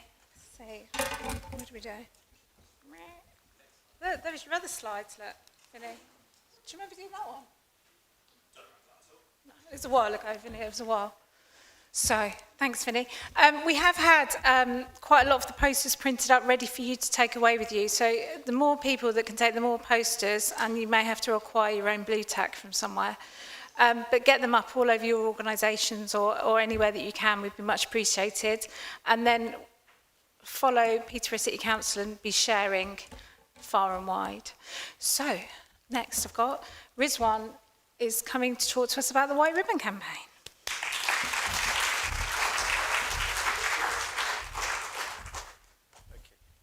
I'll learn from Vinny. I won't use the thing, I'll use the keyboard and hopefully that works. Fantastic. Right, good afternoon, everybody. It's hot, it's the afternoon, it's midweek. I get it, but we'll try again. Good afternoon, everybody. Hey, at least I know you're all awake, which is great news. So thank you, first of all, Vicky, for inviting me to come in and to deliver this short session around the White Ribbon Campaign. Vinny, thank you also for the big shout out around culture and religion. I am very passionate about this. And just a shout on the side note, if anybody wants any sort of training around forced marriages, coercive controlling behaviour, honour-based abuse, all those harmful practices, FGM, whether predominantly it is females that are suffering. Predominantly in the high 90%, certainly within the dysphoria in which I come from. So I'm happy to sort of come around with the team and we can do something. Or the other thing that we can do is go to the Peterborough Women's Aid website and you will see that there are regular training sessions or awareness sessions around those subjects that are run or that I deliver. that you're more than welcome to join either in person or online if you've got them available online. So just as a side note, so Vinny, thank you for reminding me about that. Thank you also, every single one of you in this room who do absolute amazing work day in, day out. Really, you're the ones that deserve the round of applause far more, as well as the organisers of this. So a round of applause to all of you for the great work you do. Now, some of what I'm going to be talking about has already been covered, so the session is going to be slightly shorter than anticipated, but I'm going to go through each of the slides, and we have heard some really powerful speakers coming up with really powerful statistics to us today. And I'm just going to sort of repeat some of those, but keep it very brief. So first of all, I'm going to talk about, you know, the White Ribbon campaign. I proudly wear the white ribbon, and I'm going to be obviously populating this. I want everybody in here to understand what the White Ribbon campaign is all about. Females in the room become champions of the White Ribbon campaign. Males within the room, I am disappointed there are not more males in this room than I would like to have seen, but every single male in this room, is a big shout out to you. What I would like you to do is to learn a little bit more about the White Ribbon campaign and become a White Ribbon ambassador. That's my aim. This is what I want to achieve by the end of the day. There's a stall at the end. You can find out more information. There's a QR code that will come up at the end. Please scan that QR code and become a White Ribbon ambassador. Really important for us to do that. Now, again, just to talk about it very quickly, in 2024, there was a government pledge. So this was 2 years ago. The government pledged that they're going to halve violence against women and girls in the next decade. That was their pledge. And then the National College of Policing have also spoken about violence against women and girls being a national emergency. Now, when we get the NPCC talking about national emergencies, you know, this is serious stuff we're talking about here, that's gone to the level where they're claiming that it is a national emergency. There's lots of work happening in the background around there, but also the National Chiefs Council talks about violence against women and girls is an epidemic of offending. So we know all of this, and some of the other statistics I want to go through is we know from, we heard, didn't we, Charish, from where you were talking about, you know, the patterns of abuse. There is a pattern of abuse that happens before somebody goes to a statutory body and says, I need help. Can you please support me? All of this sits in the background, so when somebody approaches us, we know it's not the first time that they have suffered that abuse. They'll have gone through it multiple times before they've managed to gain that confidence to be able to come and talk to somebody about it. Therefore, the majority of those offences go unreported, and there are people who are going through domestic abuse in whichever form that might be right here today. So they're going through domestic abuse, but they're not coming and they're not reporting it to us until the time is right for them to report it. So what we want to do is to prevent it from happening in the first place and doing the best that we can do to prevent it. When we look at the perpetrators, the statistics are very heavily weighted towards males being the perpetrators. Depending on which report that we're looking at, it's at least 70% of the offenders are male, and they come from the age range of 30 to 39. I'll come in a little bit deeper on this in a second, which is this. The domestic homicide reviews have shown that the perpetrators tend to be male in the far majority, and the average age of those individuals is 53. The perpetrator panel looked also, and their statistics are showing that 96% are male, and that the average age is 36. And the MARAC are showing that those that are coming to their attention, 97% of them are male. Whatever the percentage is, males tend to be the far majority of the perpetrators, those offenders against women and against other men. Very high statistics. And so we as men need to stand up and do something about it, because it really upsets me when I hear of one case where somebody has been a victim of abuse. And then to hear that that person who's been a victim of abuse has been another individual who claims to be a male, and I'm a male, I think to myself, my goodness, you know, this is, I've got to do something about this. I've got to stand up for this. And one of the things that I decided to do when I was talking to Vicky was around actually the White Ribbon campaign, and for me to become an ambassador, to talk about it, to go out to organisations, explain what the White Ribbon campaign is, and help organisations also to be accredited. So again, now let's look at some more statistics. These are statistics coming through in the year 22-23, just concentrating on Peter. I've highlighted the number 32,000 in red. 32,000 victims of domestic abuse in Cambridgeshire, of which 7,000 if we look at it, whether crimed or non-crimed, are actually within the city of Peterborough. So 7,000 victims of domestic abuse in the city of Peterborough in any year. Now, one's too many. 7,000, we all together need to do something about it. And the men in the room, for sure, we need to stand up, and we definitely need to do something about it too. So, the bottom line is that violence against women and girls is rooted in harmful masculine traits, as we've heard from some of the presentations this morning. It starts with men. We must address the attitudes and behaviours that contribute to a fear of violence for women in their day-to-day lives. So it's about the crime itself, it's also about the fear of that crime or non-crime, and it starts with men. Women are not asking us to save them. Okay, so the men in the room, they're not asking us to save them. What they're asking for is they want to be safe from those men. Yeah? So we've got to do our bit to make sure that they are safe from those individuals that are going around with these mindsets of causing harm to our mothers, our daughters, our grandmothers, our sisters, women of society. I see you all in here somehow you're closely related to me as a female, as a mother, as a sister, as a daughter, as an aunt, whatever it might be. But we are affiliated, and it's my duty, my human duty, to do something about it and to make sure that you do not fear when you walk out of this room, and you're walking late at night, whatever it might be. You shouldn't fear men. Why should you? If I can do something about that, then that's my duty to be able to do that. And if you sign up as a White Ribbon Ambassador, then hopefully the more we have this, the more movement that it comes. So, the ambassadors, what do we do? So first of all, we wear that white ribbon very proudly. I know it's a warm day, I walk around and I still wear my jacket. Whichever jacket I'm wearing, I will have my lapel badge on. Regardless of how warm or cold it is outside, it can get stifling, but you know what, it's a little bit of sacrifice that I'm giving purely to show to other people I am a White Ribbon Ambassador and proud of it. So it's about promoting what the White Ribbon is all about. It's about encouraging others, especially men, to make the White Ribbon promise. And the promise you will see when you look at the website, it's all listed on there about what the promise is that we make. And they're very straightforward. To me, it just made sense. Common sense. It's nothing, that I have to do extra and spend extra time in doing. It's around having conversations with other people around this. It's about educating myself around male violence.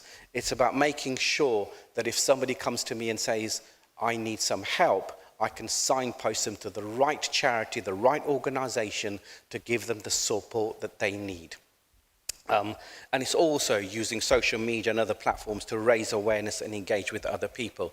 So I'm not one for social media, but my children most certainly are. So my son works very much with AI and sort of helps me out with bits and pieces. If you look at his social media, it's inundated with all of this that I'm talking about right now. That's what he's interested in. So I want him to promote it on my behalf and talk about this violence that's majority of it which is coming from men. So it's about raising that awareness. So what we can do for you then, and just to finish off, is a couple of things. We talk about it in here, we need to talk about it outside, talk to your colleagues, talk to your families, talk to your friends, talk about what the White Ribbon Campaign is about, and promote it. And ask those male members of your friends, your families, your colleagues to join up and sign up to the White Ribbon Campaign. But also, Vicky and I can come out to your organisation. We've done it before to other organisations. We've been out here, City Council, we've been to Huntingdon, we've been to Cambridge. We can come out to you, and if you get us a group of individuals together in one classroom, we can run a short workshop for you for a couple of hours, explaining the White Ribbon, talking a little bit deeper about what we do, and about what they can do to also help and support the White Ribbon Campaign. So we can do that for you, certainly. But the other thing that we can also do, which I would ask you to look at, every organisation to look into, is to actually become accredited as a White Ribbon organisation. And again, we can come out, we can help to facilitate a workshop with your senior leadership team and talk to them about what it means for your organisation to have the White Ribbon plaque outside.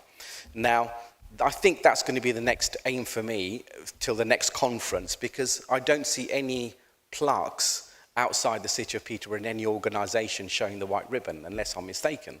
But it's something that really every organisation should be really proud to go for and to achieve, and to have that plastered outside to say we are here as an organisation that supports anybody, but certainly when it comes to violence against or abuse against females, we're not going to stand for it. This is a place that you can come to that is a place of safety. This is a place that you can come to if you want us to signpost you somewhere, but we are here for you, to help you and to support you as and when you need it. So that's the plan. So please, the men in the room, look at the back, sign up to the White Ribbon campaign. I would like to see you all here next year, wearing your jackets or not, but certainly wearing your lapel badges saying that you are also White Ribbon Ambassador. Thank you all very much.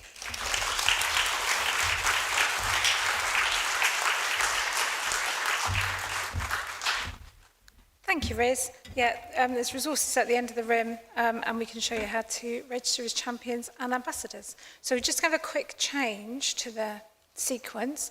I'm just going to pull forward Lydia Mack's presentation about parenting with an abusive ex. It may be my favourite thing I've done this year, and it's been a brilliant work of co-production. So I won't take any of your words, but if you start talking, I'll find it.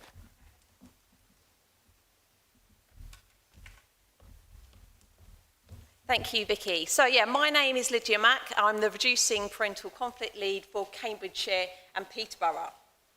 So yeah, today I'm going to talk about, as Vicky mentioned, a guidance we've created for parents who are parenting with an abusive ex-partner. Yeah, I'll reveal that. As the Reducing Parental Conflict Officer, I support parents and practitioners where there's conflict in the home, and we have a suite of courses for parents where there is parental conflict. Now, a few years ago, we noticed that there were inappropriate referrals coming through. This wasn't a regional thing, this is a national problem, where parents were coming through for support for parental conflict, but it was actually domestic abuse. So Vicky, Mary Barnes and I, we created a screening tool. So that was about 2.5 years ago. We launched our domestic abuse and parental conflict screening tool. So that was to help practitioners and parents identify whether that relationship was abusive or actually was it parental conflict. And that really did support those inappropriate referrals that were coming through, and very much needed. So, about 2 years ago, the parental conflict courses, I created them as a webinar. So parents could either do the online course or they could come through to my webinar. And that was great because actually, for the first time, I could start screening the parents that were coming through. So, what I started to notice that there were still inappropriate referrals coming through. When I looked on the system, I could see there was a history of domestic abuse. And so then I would contact that parent and just say, really sorry, you can't come on the parental conflict support because there's been domestic abuse historically. And the reason the parental conflict courses are not suitable is, firstly, we don't want to give the message to someone who's a victim of domestic abuse. If only you change the way you communicate with that person, things are going to improve, because we know that's not the case. And secondly, the tips and strategies that we use on the parental conflict courses are just not going to work against a perpetrator of domestic abuse. So unfortunately, I was seeing these people come through, parents come through to parental conflict support that were just not suitable. And then one day I thought, actually, out of these 800 referrals I've had, how many are domestic abuse? And it was about 20%. So when I was looking at the kind of people, kind of parents that were coming through for the support, it was, I guess a general pen picture was maybe someone who had been in an abusive relationship, they'd maybe been through the court process, they'd had domestic abuse support historically, and now they were looking for something to support them to communicate with an abusive ex-partner. And I just couldn't give them anything. So about a year ago, I called Vicky, and I said, Vicky, if I had a magic wand, we would have a course that's called How to Communicate with an Abusive Ex-Partner, because I've got all these parents that I just can't send anywhere, and we've got no support for them. And, you know, if we just had a course with that title, and then I'd have somewhere to send them. And so Vicky was up for the challenge. And in a nutshell, a year later, my wish has been fulfilled. We've got the guidance, we've got professionals' guidance, and we've got the course through Living Keys, which is absolutely fantastic. So, it did take us about 6 months to find a name. So, for the first 6 months, it was called Communicating with an Arsehole. But now we have named it Guidance for How to Parent with an Abusive Ex-Partner.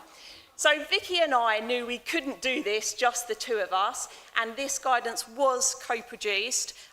We spoke to, first of all, it was family workers, social workers, we went to Women's Aid, we went to Living Keys, we spoke with Claire, we worked with IDVAs, people with lived experience, and lawyers as well. Lawyers have been through this, this document. So, the document itself, we have created, one of the things we wanted to create was a guidance for parents, something tangible that they could look through. So it's ended up being a 32-page document, and it goes through lots of different topics. You can see there the law and legal requirements. Parenting plans has been a big focus. We want people to think about a parenting plan not just for today, but for the future. And mainly, you know, we're talking about the communication strategies as well. We're not talking about being reasonable and co-parenting. We're talking about parallel parenting. So you've got your house, you've got your other parent's house, and what happens in those houses stays separate. And as long as there's not an immediate, you know, safeguarding concern, those houses, you know, stay separate. So we're talking about tips and strategies to be able to implement that. And then towards the back of the guidance, we have some how-to guides. So if the parent is going to be going through the family court process, there's how to evidence their concerns, how to evidence how they keep their child safe. And there's also guides on, you know, how to support your child when they come back from contact with the other parent, and maybe, you know, they need some support. And how to support yourself when your child's with the other parent, because that's a really stressful time for parents who are in this situation. So we have this guidance. This is for parents, and we have plenty of them at the back, so please do take them if you're working with parents who are in this situation. What we also wanted to create was a practitioner guide as well. So we have created a professionals version. This has an 8-page foreword for professionals on how to support the parents they are working with. So you can see there we're really keeping this child-centred, avoiding placing responsibility on the protective parent, not expecting that protective parent to supervise contact or have meetings, joint meetings with that other parent. So the professional guide, we also have that printed, and that's in the back of the room as well for you to take. So because we created this guide with people who have lived experience of this, we were able to put in lots of little tips and strategies, such as, you know, creating a new email address just for that other parent, so that when you go into your normal email addresses, normal email, you're not seeing the emails come up from that other parent. Or such tips as, you know, if you need your children back by a certain time and you're used to that other parent delivering them back an hour late, then you give the time, that hour difference that you want them back, so that you're not being let down. Or, you know, not expecting your child to keep secrets. If your child's going to have contact with that other parent at the weekend, but you've got special plans, don't tell your children, don't expect them to keep it a secret, so that your weekend won't be sabotaged.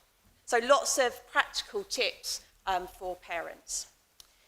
So what Vicky and I have also organised off the back of the guidance is some professionals training. The training is in person here at San Martin House. We've got 6 sessions between now and the end of the financial year. It's a 3-hour-long session that goes through the parent and the professional guidance. And if you're internal, you can book it through SkillsGate, and if you're external, you can book it through myself. And they've been really popular so far, and the first two, we've got one starting this Friday, and the first two have only got a couple of places left.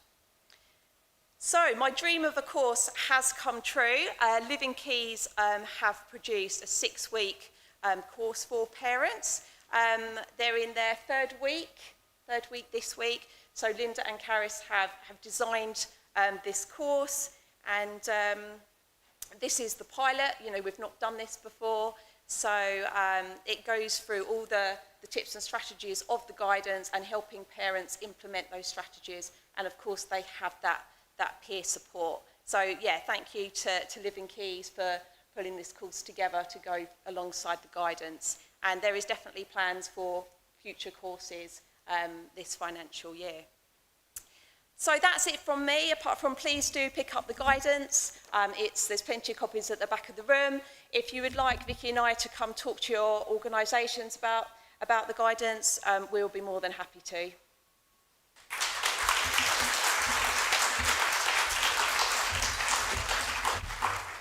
Thanks, Lydia. If you want to take a stock for your organisation, you don't have to stop at one. It's break time. There is cake. Cake! Yay, for everyone that stayed till the end of the day, there's cake. Come back at 3:05. Thank you.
Go to that one. We've got Jack Lund from the housing team to talk about the homelessness strategy. Over to Jack.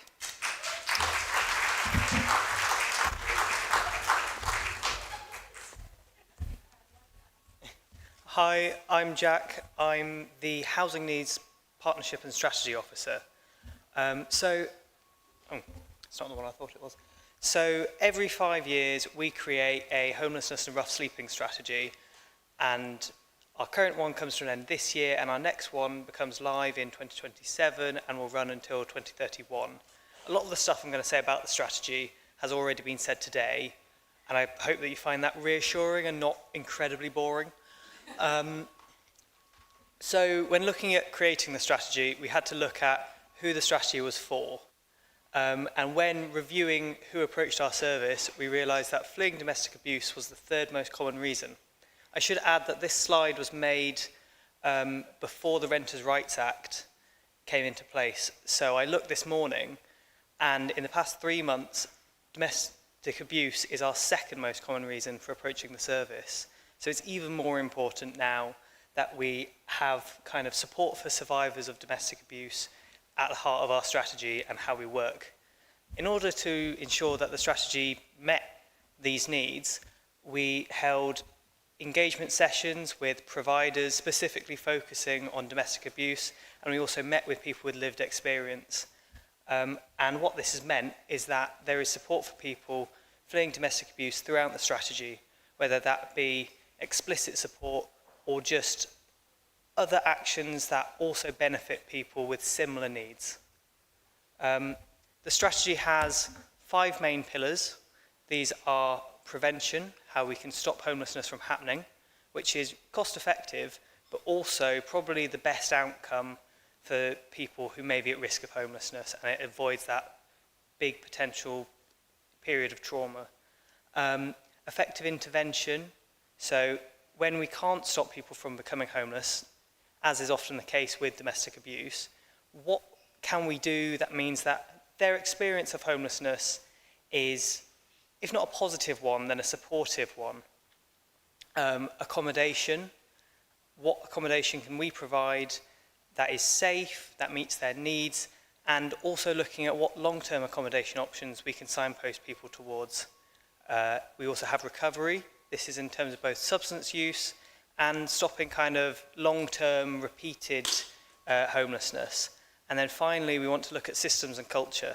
So as we've seen today, there's loads of brilliant organisations across the city that help people fleeing domestic abuse, with homelessness, with various other needs. So how can we tie all of those organisations together and work as one large system rather than in silos? And then also, how can we support the city itself to have a culture change around conversations about homelessness and domestic abuse, so that it becomes a city of empathy and one of support where people don't feel stigmatised. Looking at prevention, and I think here it's really important to say any focus on prevention is one that we want to lead with safety first. So this is an ideal world where someone can stay in their home. We want to make sure that people are able to bid on the housing register or have support to find alternative private rented sector accommodation rather than entering temporary accommodation. And this can be a great option, and it can also help people make supportive moves so that they have support in place before they change where they live. When we look at effective intervention, one of the things I'm most excited about is introducing this trusted person approach.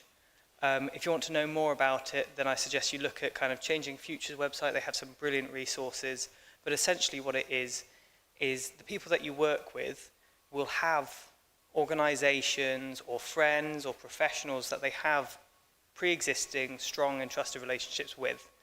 And it's about working with that trusted person that the individual already has. So we don't want to be asking people to tell us their story.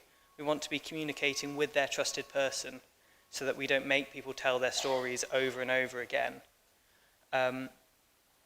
And then on top of limiting this re-traumatization, I think it also has the possibility of increasing physical safety. So that trusted person will know how to best contact them, whether that's phoning them during the week, not messaging them at evenings and weekends like we've heard. And so if we communicate through a trusted person, then that individual can have tailored support. And also it makes the whole process more efficient. So when we held engagement sessions with people with lived experience, they told us that some days they'd have 3 or 4 appointments they had to get to. They might have to see their GP, the DWP, they might have to go to their children's school. So if we can work with a trusted person, housing is one of those appointments that someone doesn't have to worry about attending or missing, and it means that we can streamline a process far quicker. This intervention isn't specifically for people who are fleeing domestic abuse, but there is likely a large overlap. We want to recognise that women who are rough sleeping have a very different experience of rough sleeping.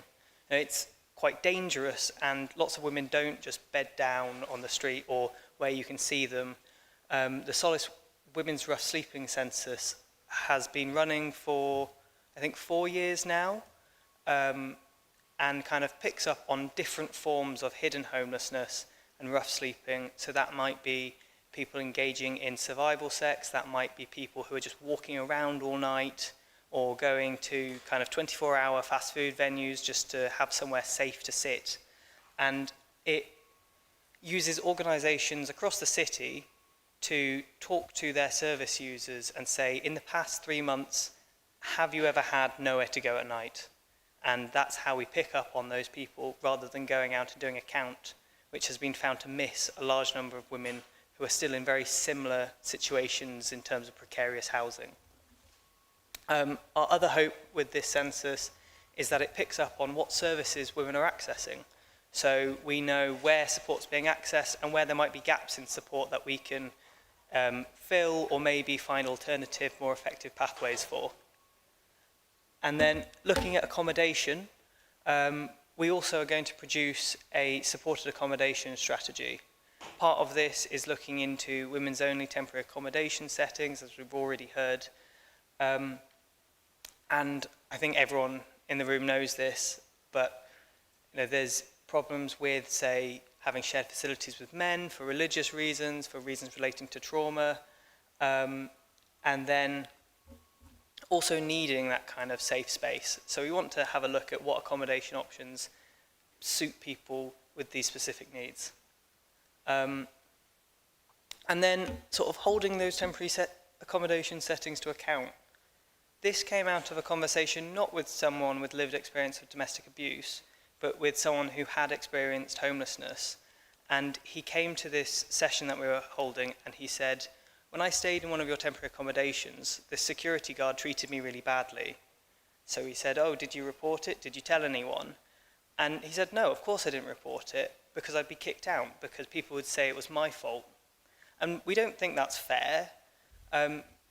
If we place you somewhere, it should be a safe place for you to live, and you should have the right to raise any concerns that you have. And I think that's especially important in a kind of domestic abuse sphere, where people may feel like they've had their voices taken away from them. So we want to create kind of secure, accessible, but most importantly, anonymous channels for people in our temporary accommodation to report any issues that they're having. And then at the same time as that, we do want to make sure that anyone placed anywhere by us knows that they can still contact us and is aware of exactly who they can contact, because that's something else we found from a lot of conversations. They just say, well, you tell us to contact the council, but the council is thousands of people. So we want to make sure that everyone has a named person they can go to. And then looking in the long term, what we'd really like to do is show that private rented sector accommodation can be a brilliant option for some people. The Renters' Rights Act has introduced a vast number of protections, which makes the private rented sector a lot more affordable. So landlords can only increase rent once per year, and that has to be in line with market rates. They can't discriminate against people receiving benefits or who have children. And I think pets is a big one that we all know. So under the Renters' Rights Act, you are allowed to request a pet, and landlords can refuse, but they have to give a reason. And if that reason isn't justifiable, then you can challenge that. So I think it provides this sort of extra option that suits people's needs in quite a specific way.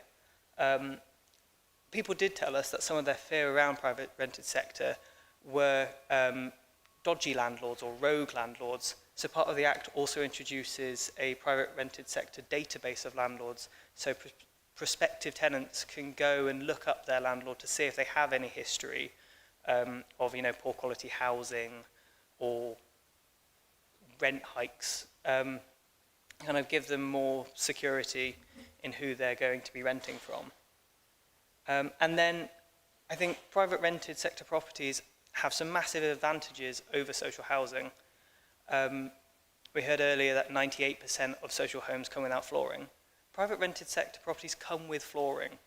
Someone came to one of our groups and said that that when they entered their first social home, it didn't have blinds, and this felt quite unsafe. You didn't have anything to close at night, and that's another benefit of a private rented sector property. Most will have blinds, lots have some white goods and some basic furniture, so it's something that is more livable as soon as you move in than a lot of social homes. And then when we look at recovery, I think a big part of this is recognising how communities can be a massive support network that we don't tap into as much as we should. So when we house someone long term, a lot of services take a step back, and that can be important to help people grow resilience and independence, but we don't want to leave people without any community, especially given how isolating domestic abuse can be. So we want to kind of hand over people to community networks that suit their needs, rather than just saying, here's a long-term tenancy, goodbye. And what we also hope is that that gives people meaningful activities that they can engage in and a purpose for getting up every day. And then on top of that, we want to make sure that those community groups can recognise if someone is struggling with their tenancy that we've placed them in, or maybe struggling to manage their finances, and can reach out on their behalf. And then finally, looking at our systems and culture, I think anyone who was here last year will remember Sarah's slide on the Housing Act and quite how busy and complex that was. And housing legislation is quite difficult to understand in many different places. So what we want to do is go out to partners individually and deliver a Q&A of housing legislation training specific to their organisation and their organisation's needs, so that they can then support their clients or service users with their housing applications, and it won't take hours and hours of their time, and they won't make undeliverable promises, and people will understand what's going on in the system. I think is really important for everyone involved. And what we want to do is make sure that learning doesn't go only one way. We want to know who is out there in the system and what we can learn and who we can refer to, because I think there are so many pieces of good work being done that we're not capitalising on. So part of that as well is that I want this strategy document to be useful. I don't want someone to Google homelessness Peterborough and to find this strategy document and it to just be full of promises that we've made and actions that we will do. So I think what would be brilliant is at the end of the document to have a list of local services, some websites, some phone numbers. So if this is something that you're interested in putting your service's name to and having that as a link at the end of our strategy, then please get in touch or send Vicky a message, and I'm sure that we can sort something out. Thank you.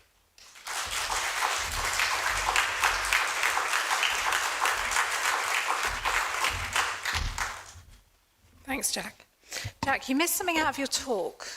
Something quite significant out of your talk. I don't think Rhea wants to come up here, if I'm honest. I wouldn't do this to her.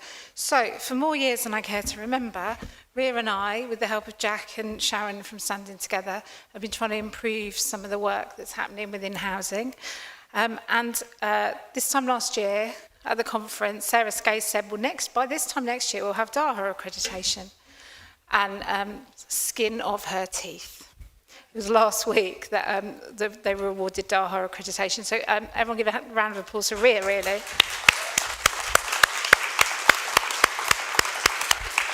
I was waiting for Jack going, he'll say it in a minute, He did not say it. So thank you, Jack. So next up, Kathy Bates to talk about the Safer Together programme.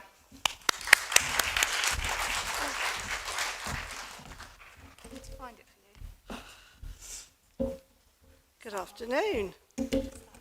Oh, what do I have to do? Forwards and back? Oh, okay, just forwards.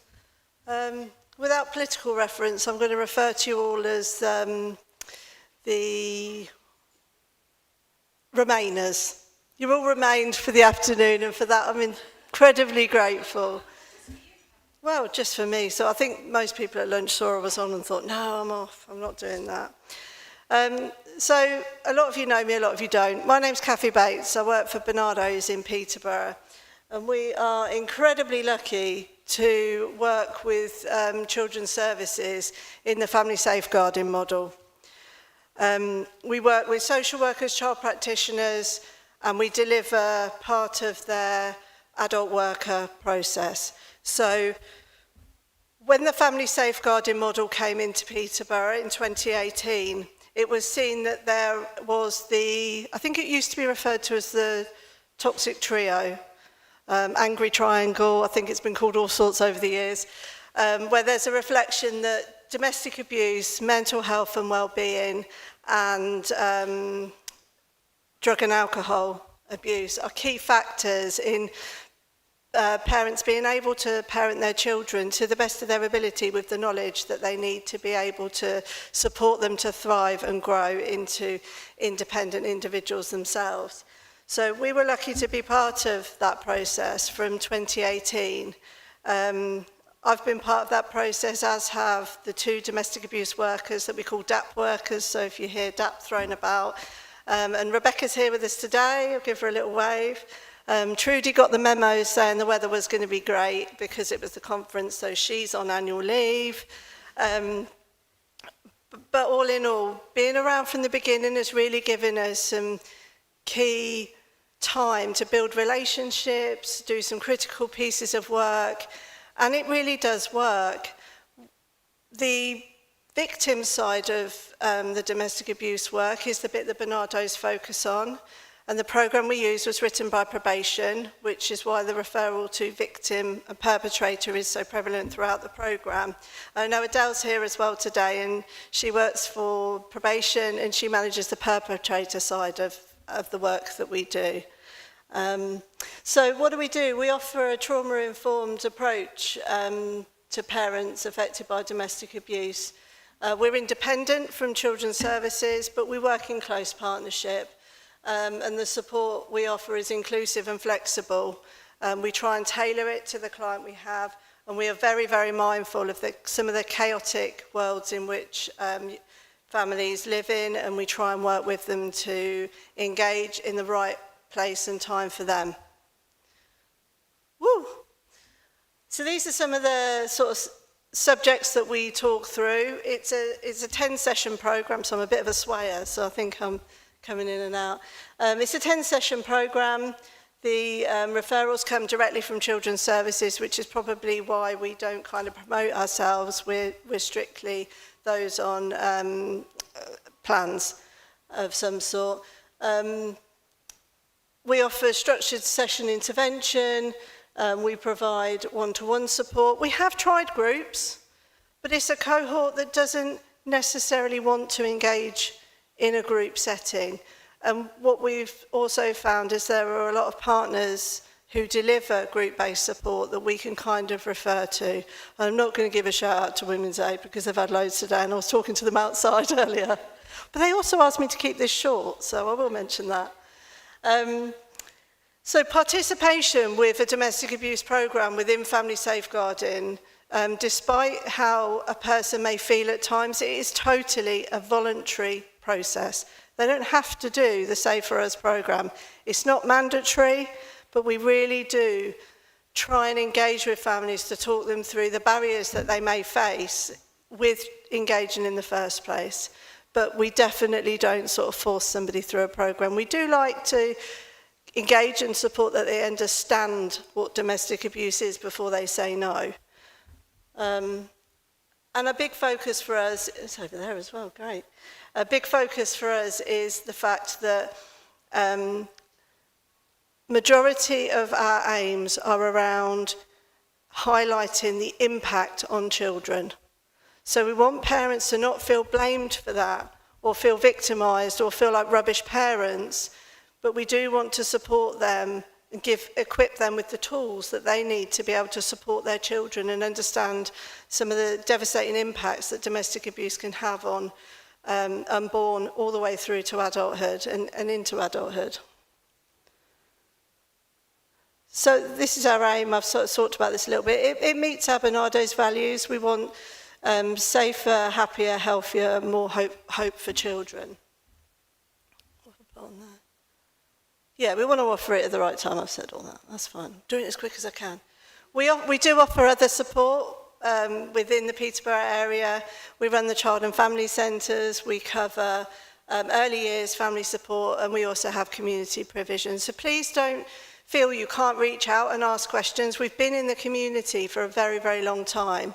So if we don't know the answer, we probably know somebody who does. And just at the back on our stand, we've got, it's just a QR code, takes you straight through to the website, and it will give you all of the information on our local Bernardo's services. And it's up there as well. So that's me, I think. I kept it as quick as I could.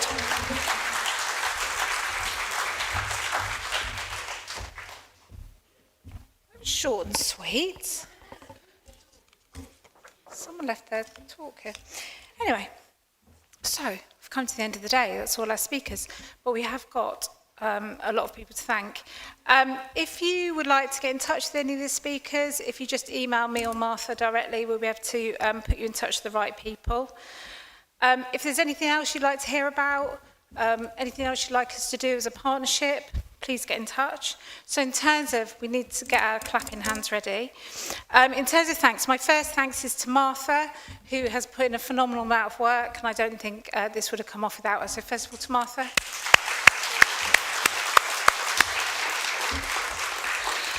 Lots of thanks to my IDVA team, who all greeted you when you came in. It's lovely to see them all in the same place at the same time. So thanks to the IDVA team. Thank you to City College for what is the best buffet I've had in the public sector for quite some time. Thank you to every single one of our speakers, who I'm not going to go through and name them all individually, but I thought they were all excellent and all gave us that really different perspective on the topic, so thank you to those. And thank you so much, especially for you that have made it till the end of the day. It's quite hot when you go out there, by the way. But thank you so much. You all do really important jobs, and you've given up a whole day. And I hope that this has improved your practice in some way, and there's something that you can take back to your everyday jobs. Martha and I were having a discussion about whether we should do feedback forms, and I said, I don't care if they like the food or not. But in all seriousness, if there's any feedback that you'd like to send to us, or if there's anything particular that you found interesting, or if there's anything particular that you want to feed back to us, that'd be really helpful, but I'm not going to make you all fill in a feedback form. But thank you so much for your time, for your dedication, for everything you do in this area. Safe travel home. You've got an early leaving. But what I will say is, it's our 5th conference next year. I'm always planning, me. And so what I'm hoping we could do is have it on the 5th of May, because then it'd be the 5th on the 5th of the 5th, wouldn't it? So look out for that day. I'll try and make it happen.